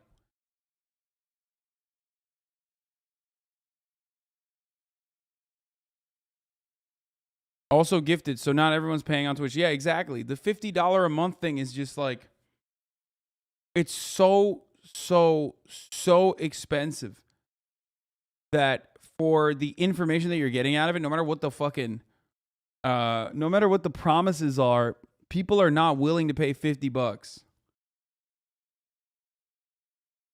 You know? No shot.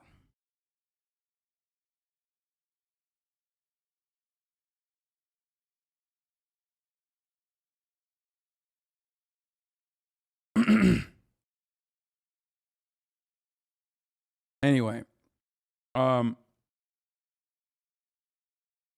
just don't think that the active users were all active users. No matter how many fucking places he went to, no matter how much he like placed himself front and center, not every single interaction with Andrew Tate was a direct conversion to his kind of like hidden Discord server, you know what I mean, in comparison to everything else. no matter how much of a multi-level marketing scheme his fucking Discord server ultimately was, the price point alone was so fucking high that it's virtually impossible for it to have been as successful. So I don't believe that. Okay? I just don't believe that. I'm sure he made a lot of money off of it. I just don't think that it was, I mean, we have no proof that all of the 100,000 Discord members were actually paying into it. Or rather, he also openly stated that they wouldn't kick off people who were no longer paying, but they would drag them into what is known as prison. So for that reason alone, you know that it's not the actual real number.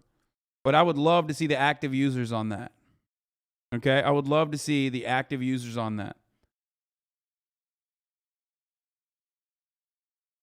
Future. You will never achieve anything without me. That's why you need Hustlers University in the War Room. You need us. I don't need you. If you don't join, do I stop being rich? No. I don't care if you join or not. You need me. That's what Hustlers University is about, because I'm the only person out here who teaches people how to get fucking rich. And I do that on purpose because I want rich people around me, because when the battle comes, when the Satan returns to Earth and I need to make the battle call to the War Room soldiers, I ain't got time for no brokies. But despite what may seem like glaring similarities to con men like Tai Lopez and Grant Cardone, Andrew Tate claims to be different. But how so? Well, let's take a look at the courses themselves. CobraTate.com offers more than a few options to change your life by selling every type of educational course under the sun. From a $200 fitness program, a $300 body language course, the $800 PhD. It's a double-edged sword. Grant Cardone, Tai Lopez, Tony Robbins, so many examples of this. Okay, Deepak Chopra. There are examples of this that is like fucking legitimate, like legit con men that have been able to carve out a space for themselves in popular culture. There are examples of this on the internet as well, okay? The reason why Andrew Tate was much larger than Tai Lopez, for example, is because of the same double-edged sword of misogyny. It's also the very same reason why his success was short-lived, because Tai Lopez was he wasn't smart enough to, I guess, use misogyny as a launching pad, okay? But at the same time, that gave him staying power because it didn't draw the ire of all the platforms that turned around and were like, okay, we got to ban this guy. We got to fucking deal with this. This is getting completely out of control. We just talked about, and a full manga about Andrew Tate's life, Tales of Wudon. In a previous life, I lived 5,000 human years atop Wudon Mountain. I remember every lived second. Life is competition. Competition is violence. I mean, I can't be the only one who noticed that Andrew Tate in this perfect world gave himself hair. Regardless, one of the two biggest courses to Andrew Tate's name is the War Room, a $4,000 global network in which exemplars of individualism work to free the modern man from socially induced incarceration by, I don't know, shooting barrels and boxing each other. The War Room is everything outside of money. But the War Room will provide you with everything about the masculine imperative, the masculine life outside of money, and those things are actually far more important. Andrew is intentionally vague with what the War Room actually consists of. From the limited info we have, you gain access to a network of millionaires connected over Telegram who must prove their place in the group even after paying the pricey entrance fee. What that means exactly, I couldn't tell you. It's so secretive, the only 3 members we know of are Andrew, Tristan, and some guy named Iggy, whose main job title is Master of Spells and Shadows. Let's fucking This is what I'm gonna start calling myself from now on. He's a wizard! To meet and work with the self-proclaimed greatest hypnotist to ever live, it doesn't make you want to take out a loan right now. I don't know what does. But we haven't even touched on Andrew's flagship program, the course he peddles on every interview and stream he appears on, the one you've probably already heard of in some capacity, Hustlers University. Your worldview is about to change forever. If you have a seatbelt in your chair, put it on. If you don't, hold on tight. We're about to get rich. right here, Hustlers University. First thing to know is there are now 3 versions of HU. The first iteration, simply titled Hustlers University 2.0, the new and improved program he's been selling for $50 a month, with the Hustlers University 3.0 being added most recently. In fact, it's so recent I barely have any information to work with. So I'd like to go ahead and start with the first version. As it may not be up for sale on Andrew's website today, copies of it still linger online, and from what I can tell, originally included Andrew sitting down with his students and explaining how business works through the means of references to the Third Reich. I tell this to everybody all the time, and nobody understands what I'm trying to say. I'm going to try and articulate it. Speed is extremely important in business. Everything must happen instantly, quickly, fast, speed, attack. Hitler conquered Europe with blitzkrieg. You need to go quickly. Yeah, only slightly jarring. According to Andrew, a business is like an airplane. It can't go down even when all engines fail, except eventually that is what happens, right? If an airplane is flying through the sky, even if its engines fail, it will continue. I will never beat the fucking Hassan Eats on Stream accusations, okay? It's over. Every fucking clip I'm eating, dude. Every time there's like a clip, oh, god damn it. It's just, it's over. I will literally, I am permanently scarred, okay? Why am I eating at the best moments of content? Fuck. Continue to fly. It will not fall out of the sky and instantly crash to the ground. It will continue to fly. Do you know why? Because it has forward momentum. And a business is exactly the same. The key with business is to make sure you're always moving forward. No, I'm pretty sure it doesn't always keep going forward, brother. It inevitably crashes. Does this guy literally think engine failure doesn't ultimately lead to a plane crash? It's a great analogy that he just described because, yes, inevitably that plane has to land one way or the other. Only a few minutes later, Andrew advises we lie about our business You even put the fucking Austin show clip. I wonder what this does. Start making money, but doesn't offer a ton of solutions for what to do once we can't fulfill any orders. You can start businesses very, very cheaply if you do it the right way. Make a website, put some pictures on there, pretend you've got a whole bunch of stuff you ain't got, and start getting money in. You can start this business for $5,000. You're gonna start getting money in, and you're not gonna have any way to fulfill the orders. But back to business lesson number 1, because you're a fast worker, because you're industrious, because you work with speed, you'll find a way to fulfill the orders. Hey, listen, worst case, you give them the money back. Worst case, you refund them. He then suggests that out of 40 startups costing $5,000 each, one of them has to work. Though if you did have those kinds of funds, I have no idea why you'd be sat here listening to this guy. With $5,000 startups, you can now, for the same price as starting one company, you can now start 40 companies. One of them's gonna work, because they're $5,000 each to start. One of them's gonna work. So you have to learn that the idea of starting a business is not expensive. Get that out of your head. I'm a millionaire. Not to mention any sort of helpful advice he may offer is just information you can find readily available online for free. Nothing that hasn't been done already, and certainly nothing profound enough to justify the cost. There's no reason to sift through hours of Andrew scribbling on a whiteboard when you can just look up proper business strategies on Google. I mean, it doesn't have to be this dramatic. Forget studying. You can either go to university and look at books and study and be a geek, or you can learn how to make some money, because they don't teach you that in university. They don't teach you how to make money. Have you ever seen a college professor with an S63 and a McLaren and a Lambo and an Aston Martin standing next to a Porsche? No, you've never seen any of this. I know how to make cash. Hustlers University 2.0 is a watered-down, soulless version of the original Hustlers University, if such a thing were even possible. The biggest difference being the format. Instead of paying to listen to the man himself, you're thrown into a Discord server and assigned a random quote-unquote professor who is not Andrew Tate. You never even get to see the top G from my understanding. Probably because he's too busy marketing the damn thing in between police questioning for sex trafficking. Sorry, I keep getting ahead of myself. Let's just get through the rest of this course so we can talk about the criminal allegations. Upon joining— Straight up the worst professors have the nicest cars, by the way. And by the worst, I mean like the closest to Andrew Tate type motherfuckers. the Hustlers University 2.0 server, you're introduced to a time cash quadrant, in which you decide if you're time like rich— all the fucking Ivy League, the actual Hustlers University ass motherfuckers, okay? The ones that are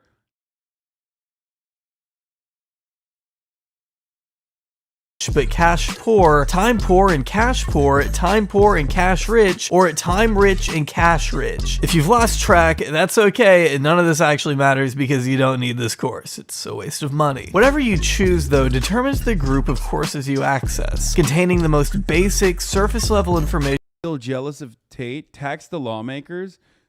How can you have such an awesome fucking username and then have such a twisted worldview? What the fuck am I jealous of Andrew Tate for? That like I'm so jealous that he's universally silenced by every social media platform that he had to go to fucking fake ass Rumble, dude. Yeah, the duality of tax the lawmakers. He's libertarian. That's how. Oh, yeah, I guess that makes sense. Regarding anything. Yeah, I love being canceled, so I'm just like I'm reeling with the anger that I haven't been canceled as hard as he has been. From copywriting to drop shipping to freelancing, the instructors are there to make money and have been criticized for possessing no deeper understanding of what they're teaching. So in these chat rooms where your instructors have a fraction of the charisma of— Why do all of his fucking teachers look like CoffeeZilla with different hairstyles and different weight classes? Teaching. So in the— It's like CoffeeZilla CoffeeZilla after clenbuterol, cycling clenbuterol. These chat rooms where your instructors have a fraction— CoffeeZilla after he shaves his head and grows a beard. —of the charisma of Tate. You're supposed to— Okay, this guy doesn't look like CoffeeZilla. —commit yourself to these skill sets, which are super surface level. There was some screen recordings for the website building and Facebook ad portions, but for most of it, it was just this absolutely basic PowerPoint presentation with a voiceover behind it. And the voiceover sounded like it was done through a laptop microphone. And we never even really got to see the person behind the voice. I'm not even trolling or joking. I feel like if I hired somebody on Fiverr to make me a dropshipping course, this is exactly what I would get. What you end up doing in this course is sort of learning how to run an Amazon side hustle for Jeff Bezos. Like, no offense, you're not breaking the matrix. One of the ways students of Hustlers University have been able to make their money is through their affiliate program. I literally called this without even seeing Hustlers University courses. Like, I didn't even see a fucking single Hustlers University course. And I was like, I've seen scams like this so many times on the internet. One, it's a multi-level marketing scheme, and it definitely just teaches you cryptocurrency shit, day trading, and also drop shipping. It's the same shit. It's just they all do the same shit. Which has apparently been closed for a little while, according to them. Originally, it was to promote Tate and the course through the means of viral clips uploaded to TikTok and YouTube. So if you were wondering why Andrew was literally all over your For You page, it's because of these affiliates with an affiliate link in their bio. So we get left with an entire empire of Tate's Stan accounts peddling spliced up shorts of our top G alpha king to the masses, generating millions of impressions based off how extreme he is. And you wonder why he's so successful. While 2. To be fair, it is sexist that, so many multi-level marketing schemes almost like entirely target women. We need MLMs for dudes, like only dudes. You know what I mean? So it's good. It's good that like males have a little MLM for themselves. You know what I mean? Yeah. 2.0 might be different in the way that it's taught, the core purpose remains the same. Andrew is making money off vague promises. He's not necessarily selling how to get rich, he's selling the idea of becoming rich. If he can just get you in the door, nothing else matters. He has your money, and with over 150,000 members and counting, Andrew is able to turn a 7-figure profit each month purely off subscriptions. Dude's already had an MLM, it's called crypto. I mean, that's exactly what he's doing, so yes. That is what he's doing. Yes, for the dudes. A multi-level marketing scheme for the bros. Cryptocurrency is, of course, going to be involved. Andrew Tate does teach you cryptocurrency. Alone. And also how to groom and sex traffic a girl that is unfortunate enough to be in your vicinity. Make a couple bucks here and there, but it's ultimately benefiting him and his brother more than anyone else. To think you need to pay over $4,000 a year just to make money on the side is ridiculous. Money can be made anywhere without having to listen to these cartoony villains. Bowing down to these two geniuses in hopes that they'll make you a little money, all because they speak to your inner insecurities and validate your misogynistic tendencies, is truly one of the most embarrassing and beta things I've ever seen. If you think for a second that the guys who openly admit admitted to running a total scam of a webcam service, tricking desperate guys into pouring their life savings into their business, wouldn't do the exact same thing to their loyal, loving fans? I've got some news for you. Tell me why you joined. Your other friend said he joined. It changed his life. I'd joined love to too, know by why. the way. I have to tell you why I joined too. Have you made more than you invested? Yeah, duh. So is it a good investment? Duh, I made money. I made loads. Serious question. How are you making money? By How are you selling the making book money? or what? I don't want to. How are you making the money? Don't worry about how we make our money. Join the program. You got to sign up to see. That's right. Bro, That's this is such a scam, brother. I joined. I was like, dad broke. I joined. That guy even broker. So I don't know what the fuck. Like what? I joined and got broker. One of the main reasons Andrew has racked up so many new subscriptions to HU over the past month is thanks to the help of streamers and podcasters allowing him to talk up a big game on their shows. He conveys just the right amount of information without revealing too much in order to sell it, with him and his clones using cryptic language to sound more alluring. It's not I want to hear it. What did you do? You make it bread how? Find out. We ain't gonna give it away for free. I can't just say that's towards him. I can't just give out his sauce. So did you get a job or are you selling the book? What No, are you doing? I didn't have to get a job. So no job. Okay, so how did you do Not it? selling the book. So did you make money appear? Like what are you doing? You're selling weed? So if you want to find out, just join, Sign bro. up. Just sign up. That's all. You just gotta sign up, bro. Sign up. It's $50. Don't be tight. To desperate teens in search of a way out of the matrix, this course sounds like the key to freedom. And even if you've got doubts, as he says himself, you'll never truly know until you try it. He makes money no matter how you cut it. A grift that keeps on grifting. And Aiden honestly isn't wrong when he implies he should be getting a cut, considering Hustlers University tends to garner 6,000 new members per appearance Andrew makes on his streams. You're not going to reduce our subscriber number. I don't Every believe single that, time I by do the one of these way. Twitches, we get 3, 4, 5, 6. I actually don't believe that. I think you debated that scum all right. I wish you spoke more, impressed him on being a rapist and being proud of it. Dude, I that was gonna come. My joke, my ultimate goal was to first hit him where it hurts with the fucking entry point, because he was like, I was trying to fucking plug the holes in the dam, brother.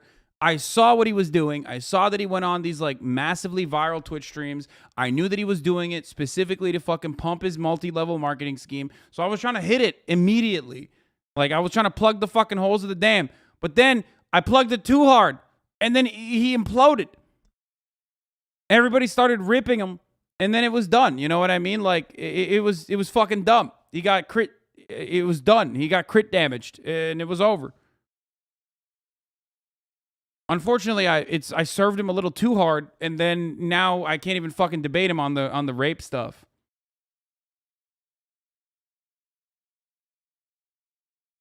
Cause like that was my goal. My goal was to have him come back, and then we would have another conversation.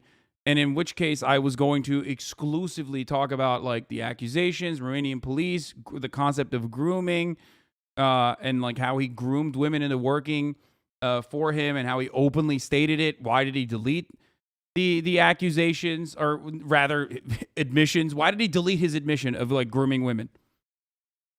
You know? And unfortunately, he caught a couple bodies there, and then, you know, debating rape. I mean, no, it's not about debating rape. Obviously, you can't. That's like ridiculous.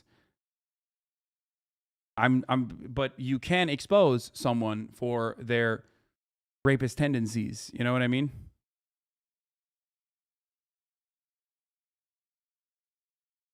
L on Tate, yeah. 6,000 new students.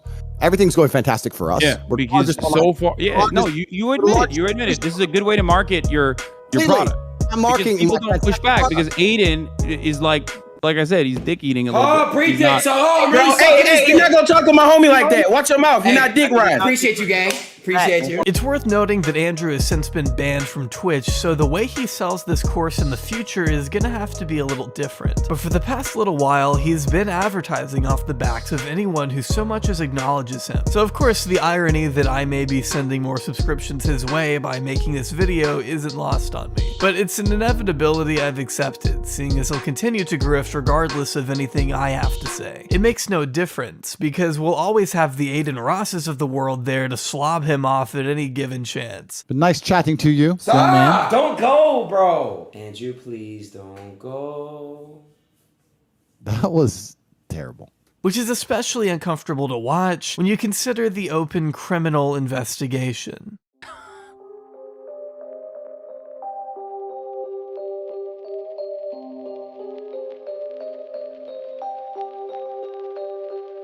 On April 11th of 2022, Andrew made headlines once again when his Romanian home was raided by police in relation to a human trafficking investigation. With this particular Daily Beast article igniting the flame, journalist Will Summers wrote that the raid— Why is Aiden doing this? Because why is Aiden a person with 60K live viewers every night?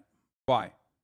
Because no matter how like dumb he portrays himself, and he might genuinely be dumb when it comes to like certain points of, certain points of like history, like knowing who was the leader of certain countries during World War II or whatever.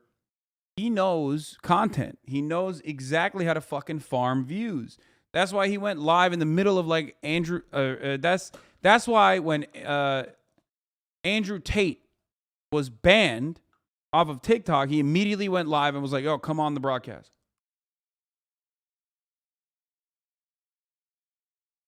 Okay?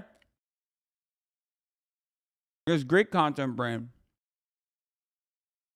Had been prompted by reports of an American woman being abducted and held against her will in a foreign country. A probe that escalated to include human trafficking and rape, according to Romania's Directorate for Investigating Organized Crime and Terrorism. Footage of the Tate compound being swarmed by officers in riot gear was released online, where Andrew and his brother Tristan can be seen nervously pacing around the property before being escorted into the back of a police. But he didn't act like you. He just agrees and sucks him off, though? Yeah, no shit, because he understands that Andrew Tate's going to go on his fucking broadcast and give him like 80K to 100K views. Andrew Tate's not going to come on my fucking broadcast because he knows I'm going to fucking clap him.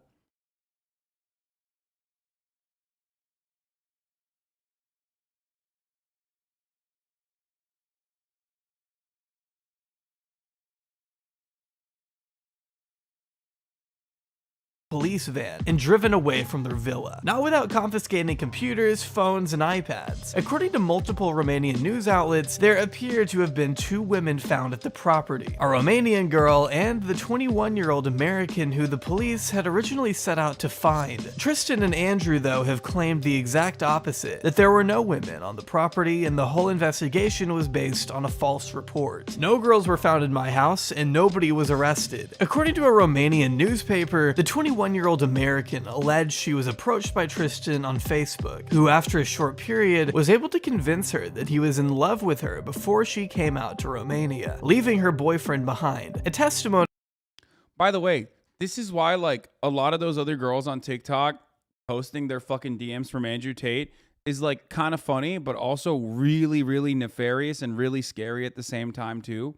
Because like those girls low key survived a possible sex trafficking attempt. You get what I'm saying? Like he literally would, the more clout he had, the more the better an opportunity he has to like dupe fucking young girls all around the world to come to Romania and you know, groom them into doing sex work. Like that's the other side of that of all those girls like basically celebrating that they never responded to Andrew Tate's DMs. Like, yeah, we all joke about it, but like there's plenty of girls who did. That doesn't exactly go against the type of tactics Andrew bragged about in the PhD course, but does fly in the face of the Tate's own series of events. So her boyfriend is obviously one of these believe all females, oh my god, my girlfriend's not a hoe kind of guys. She was a She was, one second, she wasn't even hot. Her boyfriend, who was obviously a fan of Emergency Meeting Live, saw her Instagram stories, said, oh my god, you're at the Tate brothers' house in Romania. This was some American chick. And she went, no, I didn't want to come to this party. They made me come here and I'm not allowed to leave. She said that to her boyfriend. That's some bullshit excuse. And the next day, the police come to our house. Fully loaded, the American embassy send the cops to our house. Now, they take us to the police station. So all the pictures of me and Andrew being taken away by the police, those are real photos. And what happens is they search our house.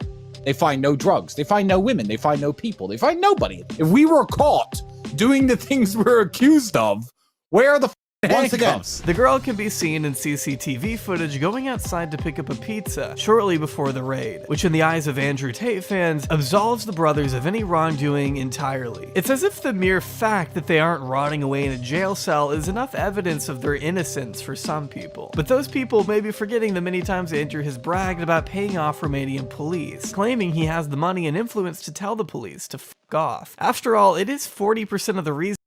Bro, it's so sad that you resort to spreading lies about the top G Andrew Tate just because he destroyed you in your guys' little discussion and make you look dumb, bro. Just get over it. I think that's the one time where, like, universally, pretty much everyone, including my fucking haters, agreed that Andrew Tate, my interlocutor, looked like a silly clown. He does have the capacity to straight up make people look good across the board. So for that, I thank him. I am grateful. Like, even motherfuckers who are like, I absolutely despise Hasan was like, but I gotta hand it to him.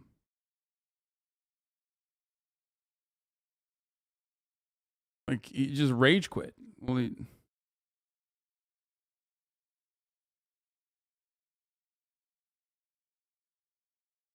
know. And they even moved out there. So the fact they aren't currently in jail doesn't hold a ton of value to me. I'd rather listen to the actual mother of the Romanian girl allegedly found at the compound, who insists Tristan preyed on her daughter's naivete to bring her out to the house in the first place. Unrelated, but while we're on the topic of Andrew's history with women, one lesser talked about video of Andrew from an unspecified date has drawn a fair amount of concern in light of the new human trafficking allegations, where we see Andrew verbally berating a woman and making her show off the bruises he gave her. Because I can't show it here, I'll just recite this transcript. And of course, I do have to give a trigger warning for abusive language. What are you moaning about, woman? Bruises. Bruises? Why? Because I've been beaten. Beaten with what? With what? Your hand. Because you're a jerk. Show me the bruises. 1, 2, 3. I have an idea. Do you want to know my idea? The girl then walks away and locks a door, to which Tate yells, "Oh yeah, lock that door, you fuck. You knew I was going to beat the fuck out of you. If you behaved, I wouldn't have to hit you." Just more non-concerning stuff from the guy who's publicly said this. But despite all the bans and allegations and news coverage, criminal investigations, Andrew Tate is still revered as an icon, idolized by both fans and fellow like-minded grifters. It's important to note that over the past few years, Andrew has connected with a handful of infamous right-leaning pundits and online personalities, brushing elbows with January 6th Stop, dude. right-leaning Come pundits and on, online dude, personalities. what? Brushing elbows. Are you fucking kidding, dude? I was not there. I was not there on January 6th.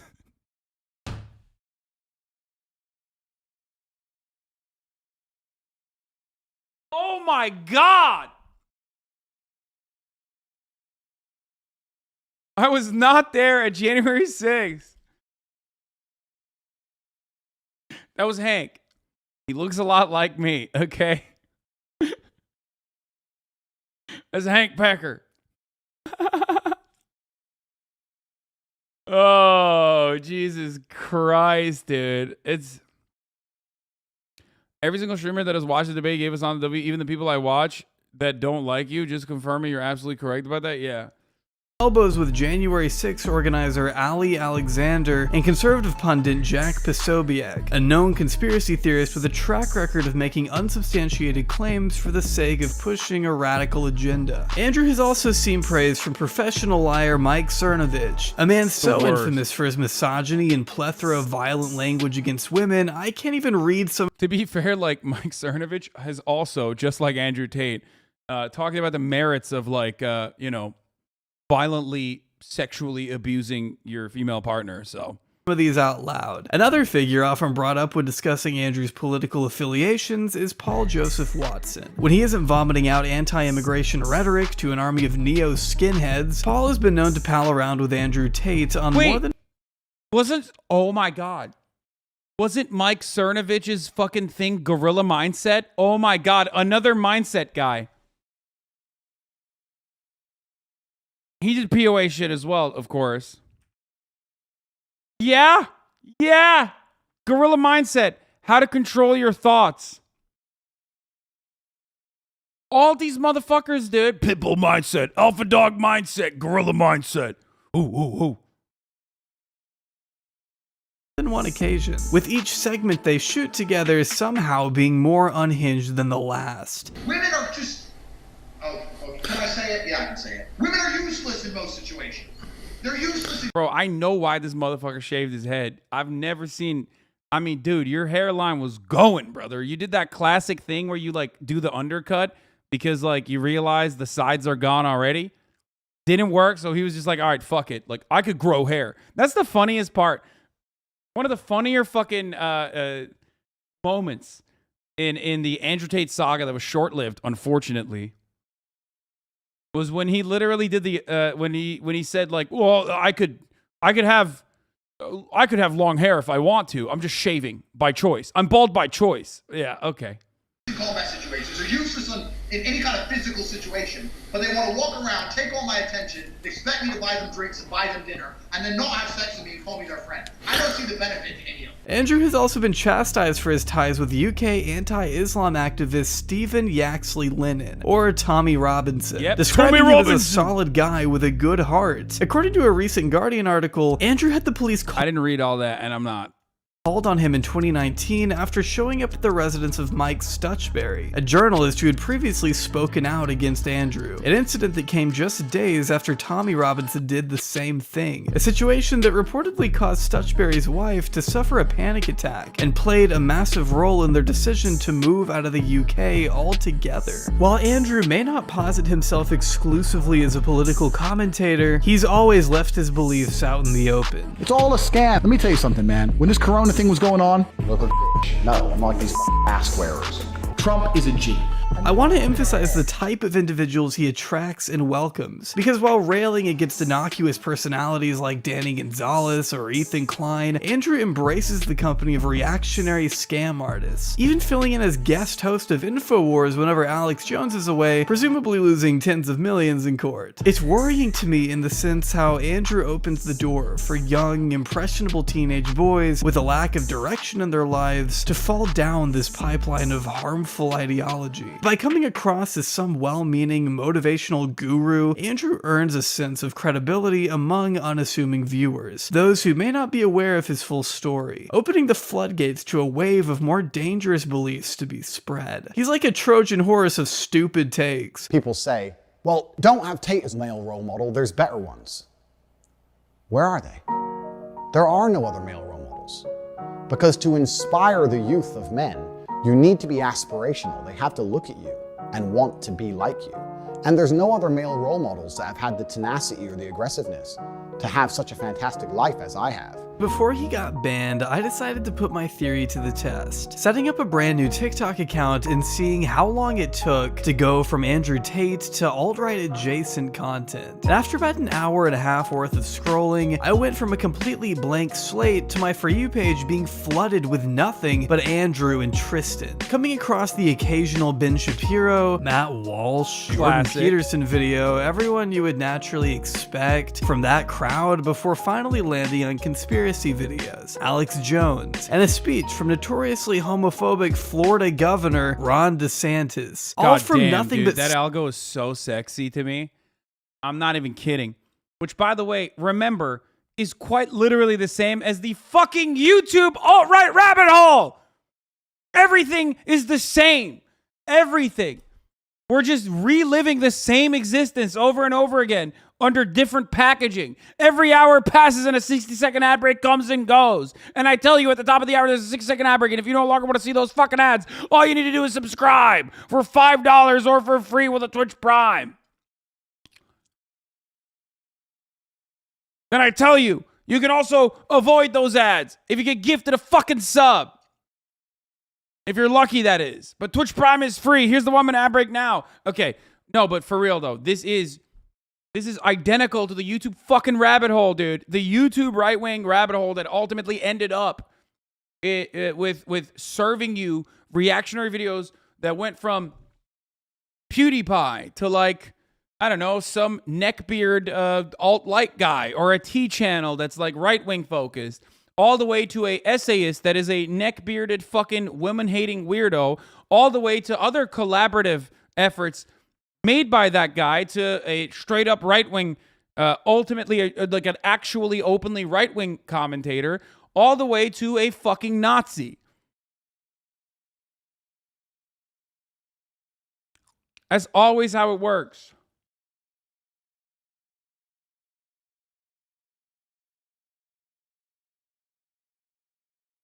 Sigma male edits of Andrew Tate with Subway Surfers graphics, confirming the existence of a pipeline that Andrew was very much a part of, at least before TikTok completely nuked his account, along with YouTube, Twitch, and Instagram. Upon the Yeah, it's 2015, 2016 YouTube. We're in our 2015, 2016 YouTube era.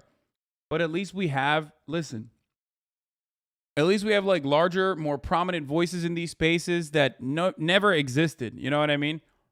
At least there's like a somewhat of a way. Now, obviously, ultimately, it doesn't matter. We're just like individual content creators. It doesn't fucking matter. But at least like there's a little bit of pushback this time around. So that's good. And that never really existed in the like. There was no safe space. There was no place where you could feel like you know, there were like-minded individuals on the internet, and a lot of people got trapped.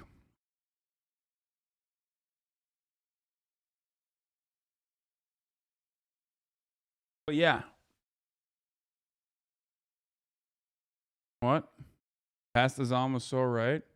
You guys got nothing but anti-wokeness now that Biden is elected. Numbers dip will be glorious. I think, first of all, if I were to use like anti-wokeness as an argument, despite the fact that I do advocate for what you would otherwise consider woke causes, I would probably make a lot more money. Like, anti-wokeness blew the up under Obama, and it's going to blow up again. You know, that is definitely an area of that will make a lot of money for a lot of content creators. Be on the lookout for the pushback from anti-social justice warrior style commentary again. That's what's going to blow the up under Joe Biden, because Joe Biden himself commits these microaggressions routinely.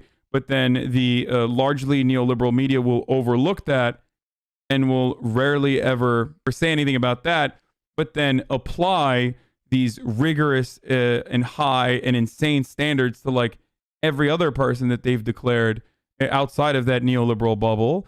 And you will 1,000% without a shred of doubt, you will see a lot of anti-SJWs blow the fuck up. And for those of you who say, like, I'm going to turn into Tim Pool, my opinion has not changed throughout the year, or like my core principles have not changed throughout the years. You might be paying more attention to it, and you might have an opportunity to hear me out, but it's not like I went from, you know, Republican to or a conservative person to a liberal person, or a conservative person to a leftist. Like, I've been this kind of leftist for a very long time.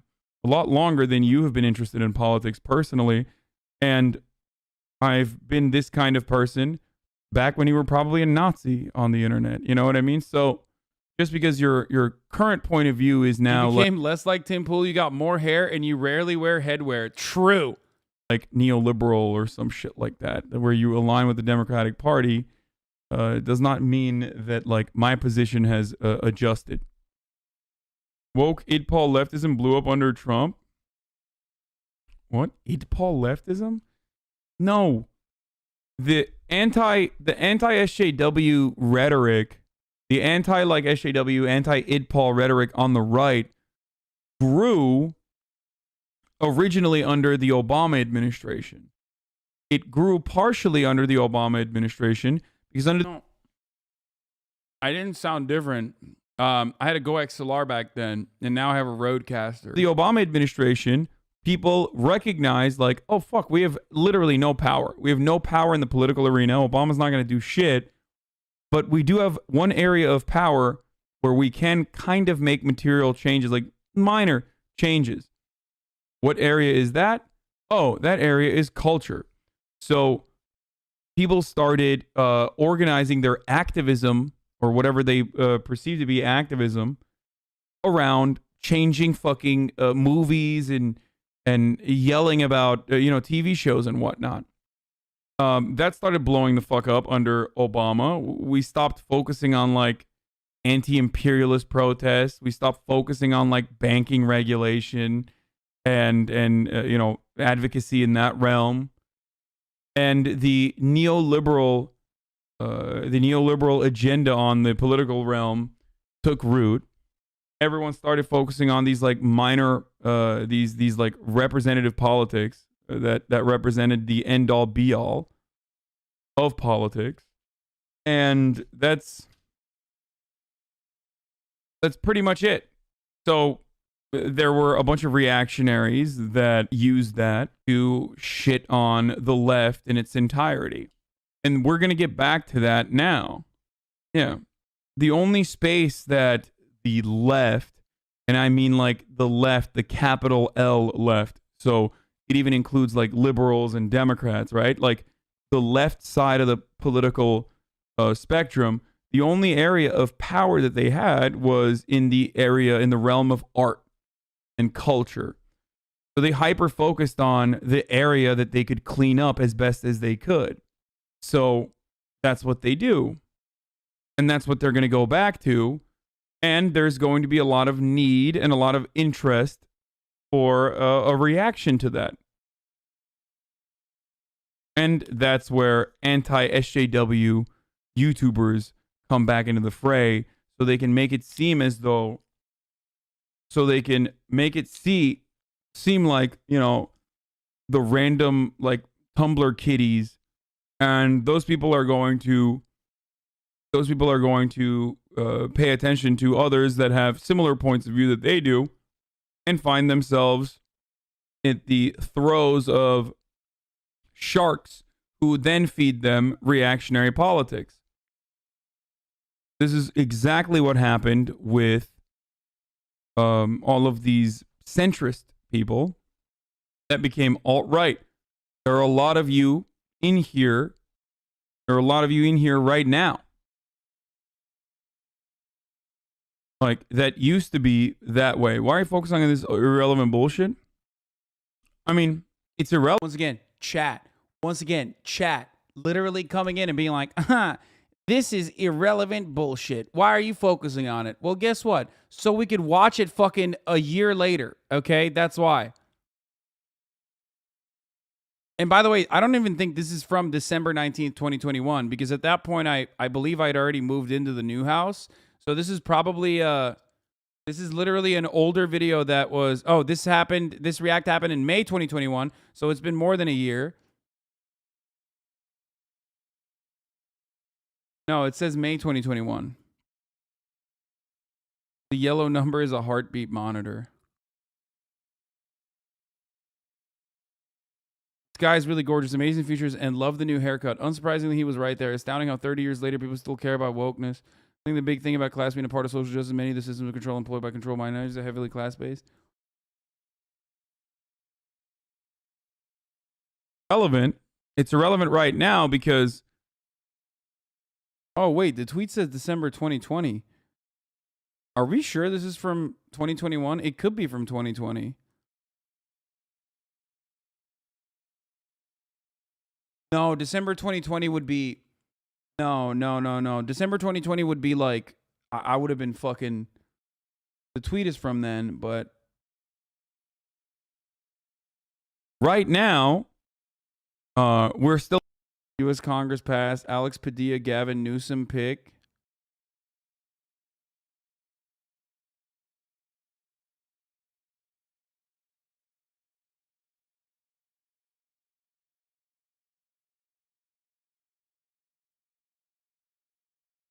There's Christmas emotes in the chat. I don't know.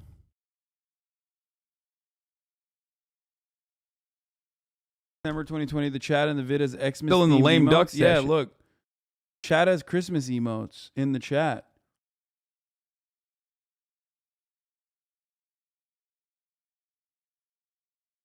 Oh, no, it says, I've been calling for more nuance in this conversation for a year. Okay, that makes sense. The Idball Wars are going to be fun. I've been calling for more nuances from 2 hours ago. Yeah, it's probably May. Yeah, it's 2021.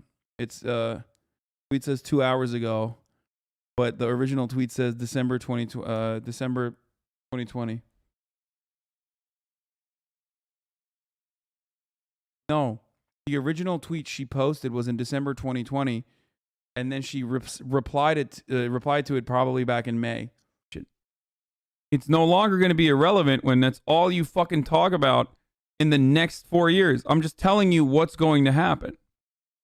The reason why IDPAL is such a big driver in America is because people experience their racial or other identities to a much greater degree than class identities, which are pretty destroyed due to there being no class consciousness. There's a reason why the biggest mass protests in America, Black Shadows rise up, in recent years has been stuff like BLM or even the Women's March. Yeah. Well, it's also the only area that you can organize. No, it's December 22nd. The largely neoliberal media will... Oh my God.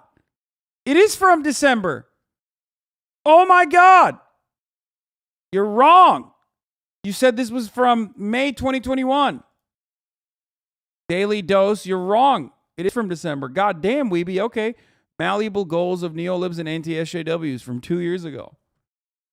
That makes the precog even better, dude. Let's fucking go. Woo! Fucking called it. Sniped it. Scoped it. Laser guided missile systems, baby.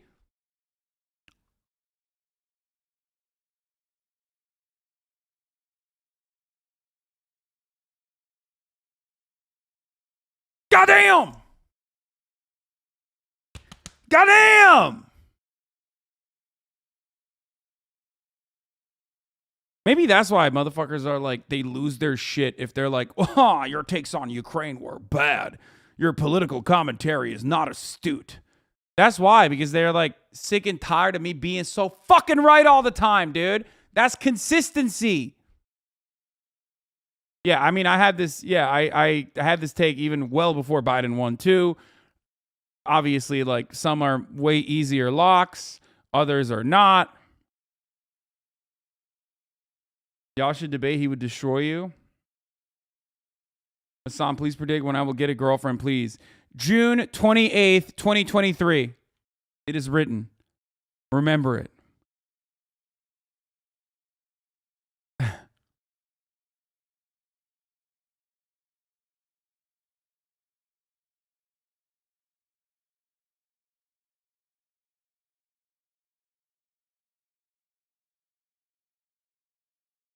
Okay, let's finish this video though, and I gotta pee Majority real of quick. his internet presence being ripped away, Andrew went on to backpedal and really undermine the gruff, hyper-misogynistic reputation we've all become familiar with, acting like he never said any of the things he's said on camera. And I said that, look, a lot of people are confused because I'm trying to build men up and help men understand that they have a value too. Because I think in the world today, not many men feel valuable. I think a lot of men are very, very sad and depressed. And I'm trying to encourage the men to feel powerful and feel valuable. They think I'm trying to drag women down, and that's not the case. Whether or not he'll return to these platforms in some capacity has yet to be seen. Individuals like Andrew Tate have a peculiar way of sticking around. While some defend his right to exist online, others rejoice at the mass exodus of his profiles. But what's not to be disputed is the lasting impact he's made on everyone who's been on the internet over the past few months. The Guardian article we discussed earlier paints a pretty worrying picture of the so-called legacy he's left, citing one woman describing how her boyfriend's attitude and opinions changed dramatically after being introduced to Andrew's content. One teacher taking to Reddit to express how Andrew Tate has, quote, ruined her freshman boys, claiming students are refusing to do assignments if they're sourced by a woman. I had 3 boys refuse to read an article by a female author because women should only be housewives, she wrote. Another replying, I had some kids put Andrew as their role model on their student info questionnaires this week. All the more reason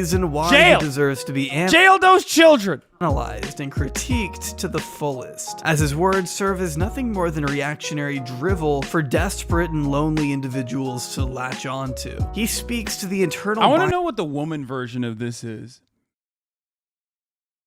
What is like the like Andrew Tate for women? And I'm not talking about like the misogyny. So like your immediate, you're gonna think like, oh, like misandry. No, that's not what I'm saying. I mean, like, what is, and it doesn't have to be like female dating strategy, obviously. I'm talking like what woman pops the fuck off? Like what, because misogyny is what gets a lot of guys hooked. What would be like the girl boss version of this?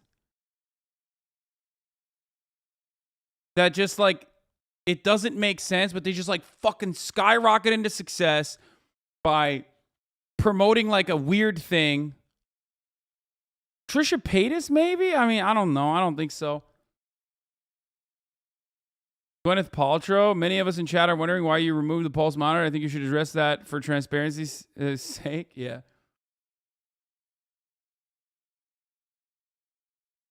Wendy Williams. Kardashians. Maybe Kardashians, but like not really.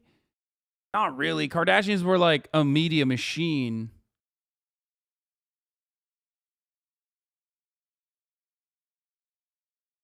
TikTok is literally at war with Afuela TikTok.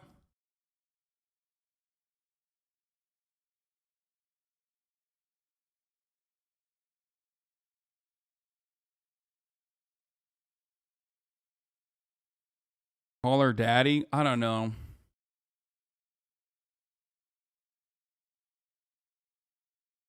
There was one on TikTok that got popular for fighting for man's rights. No. What female content creator tackles the female consciousness and impacts them in a way that Andrew Tate impacts young men? That's what I'm trying to figure out.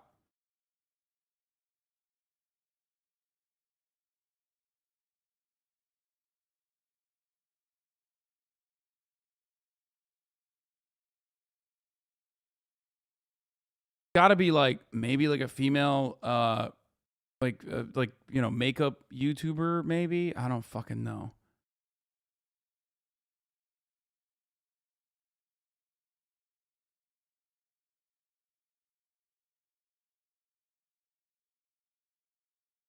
Women aren't that easily malleable, to be honest. I mean, no, women fall for dumb shit all the time. Women literally fuck men regularly, okay? What do you mean they're not easily malleable? Like, literally, it's just a permanent L for women across the board. We smell bad, we're dumb as fuck, we say the dumbest shit, and women still consistently literally put the bar all the way to fucking hell and try to routinely make themselves feel like their male partners are all that when we are not. So, no, I don't believe that, okay? No, that's not real. Teenage girls aren't allowed to enjoy one thing that much without being made fun of, so it doesn't exist for us. Hot girl Meg. Women went wild for that hot girl summer. Not problematic like Tate, but definitely had that influence. I could see that.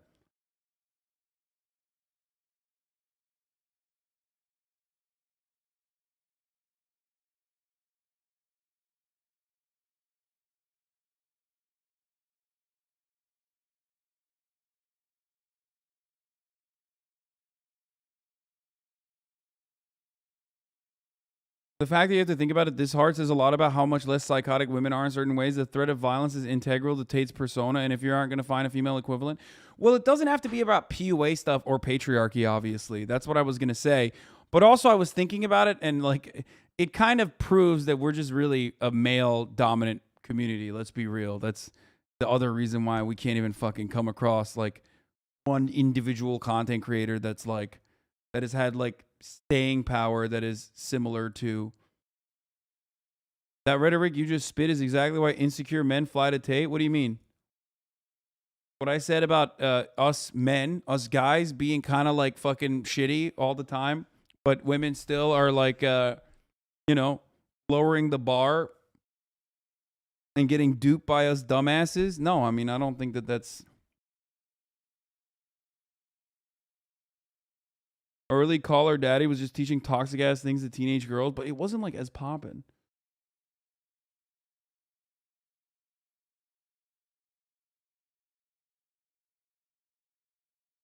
Maybe Drew Afuelo? Person has been popping off. Just pearly things. Alpha fucks beta bucks.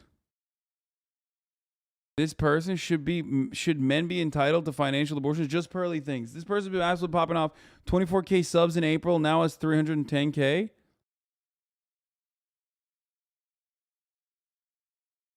What is this? And so what a lot of guys find, they said 20 to 25% of marriages are sexless. And typically it's the woman holding out. Like, guys want to have sex. And so what a lot of guys find, they said 20 to 25. No, this is like Jenna Marbles is a good example, kind of. Call Her Daddy was definitely massive, but I'd say it's more teenage girls JRE. Chat, Hassan just gave me the idea. All women in chat, follow me. I'm gonna start that.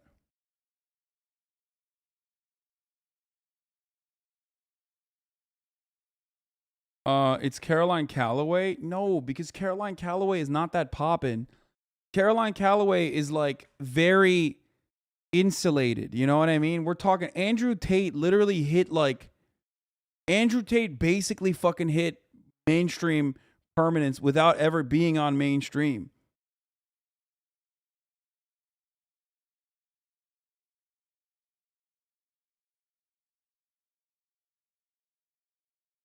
Doja kind of did the same thing. She pushed herself super hard after Moo went viral.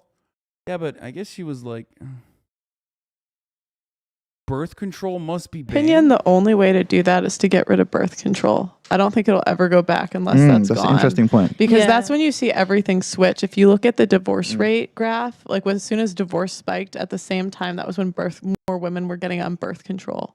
Because you're taking away, because that's the thing, like society takes away the consequence for everything women do. Like we have no consequences for anything. If we sleep around, we don't get pregnant because of birth control. Even if we do get pregnant, we have abortion. Even if we do get pregnant and keep the kid, he pays child support. Even if we do get pregnant, get married, get divorced, we get alimony. Bro, this is literally not for women, okay? You're fucking delusional if you think that this content is for women. Are you out of your fucking mind? No, you went and you found a woman saying the same shit that Jordan Peterson and Andrew Tate would say. This person is literally not for women, okay? This is, you know what this is? This is Candace Owens, okay? This is white Candace Owens specifically doing misogynistic content for men so that men can feel fucking good and positive. Yeah, you went and you found a pick-me, dude. What the fuck?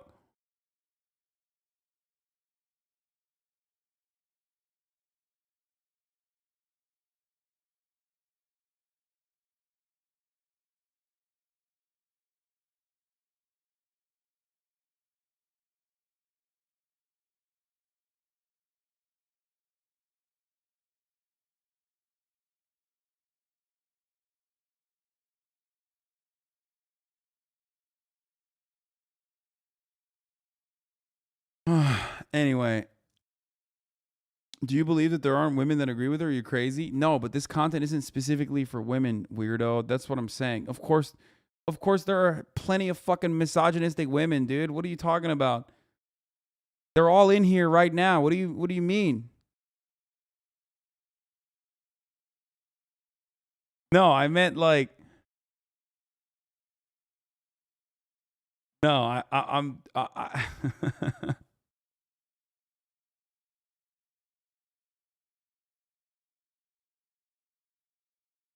Emma Chamberlain, maybe.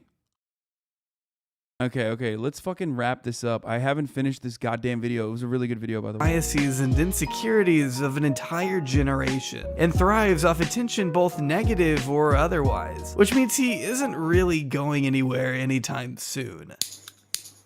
What on earth?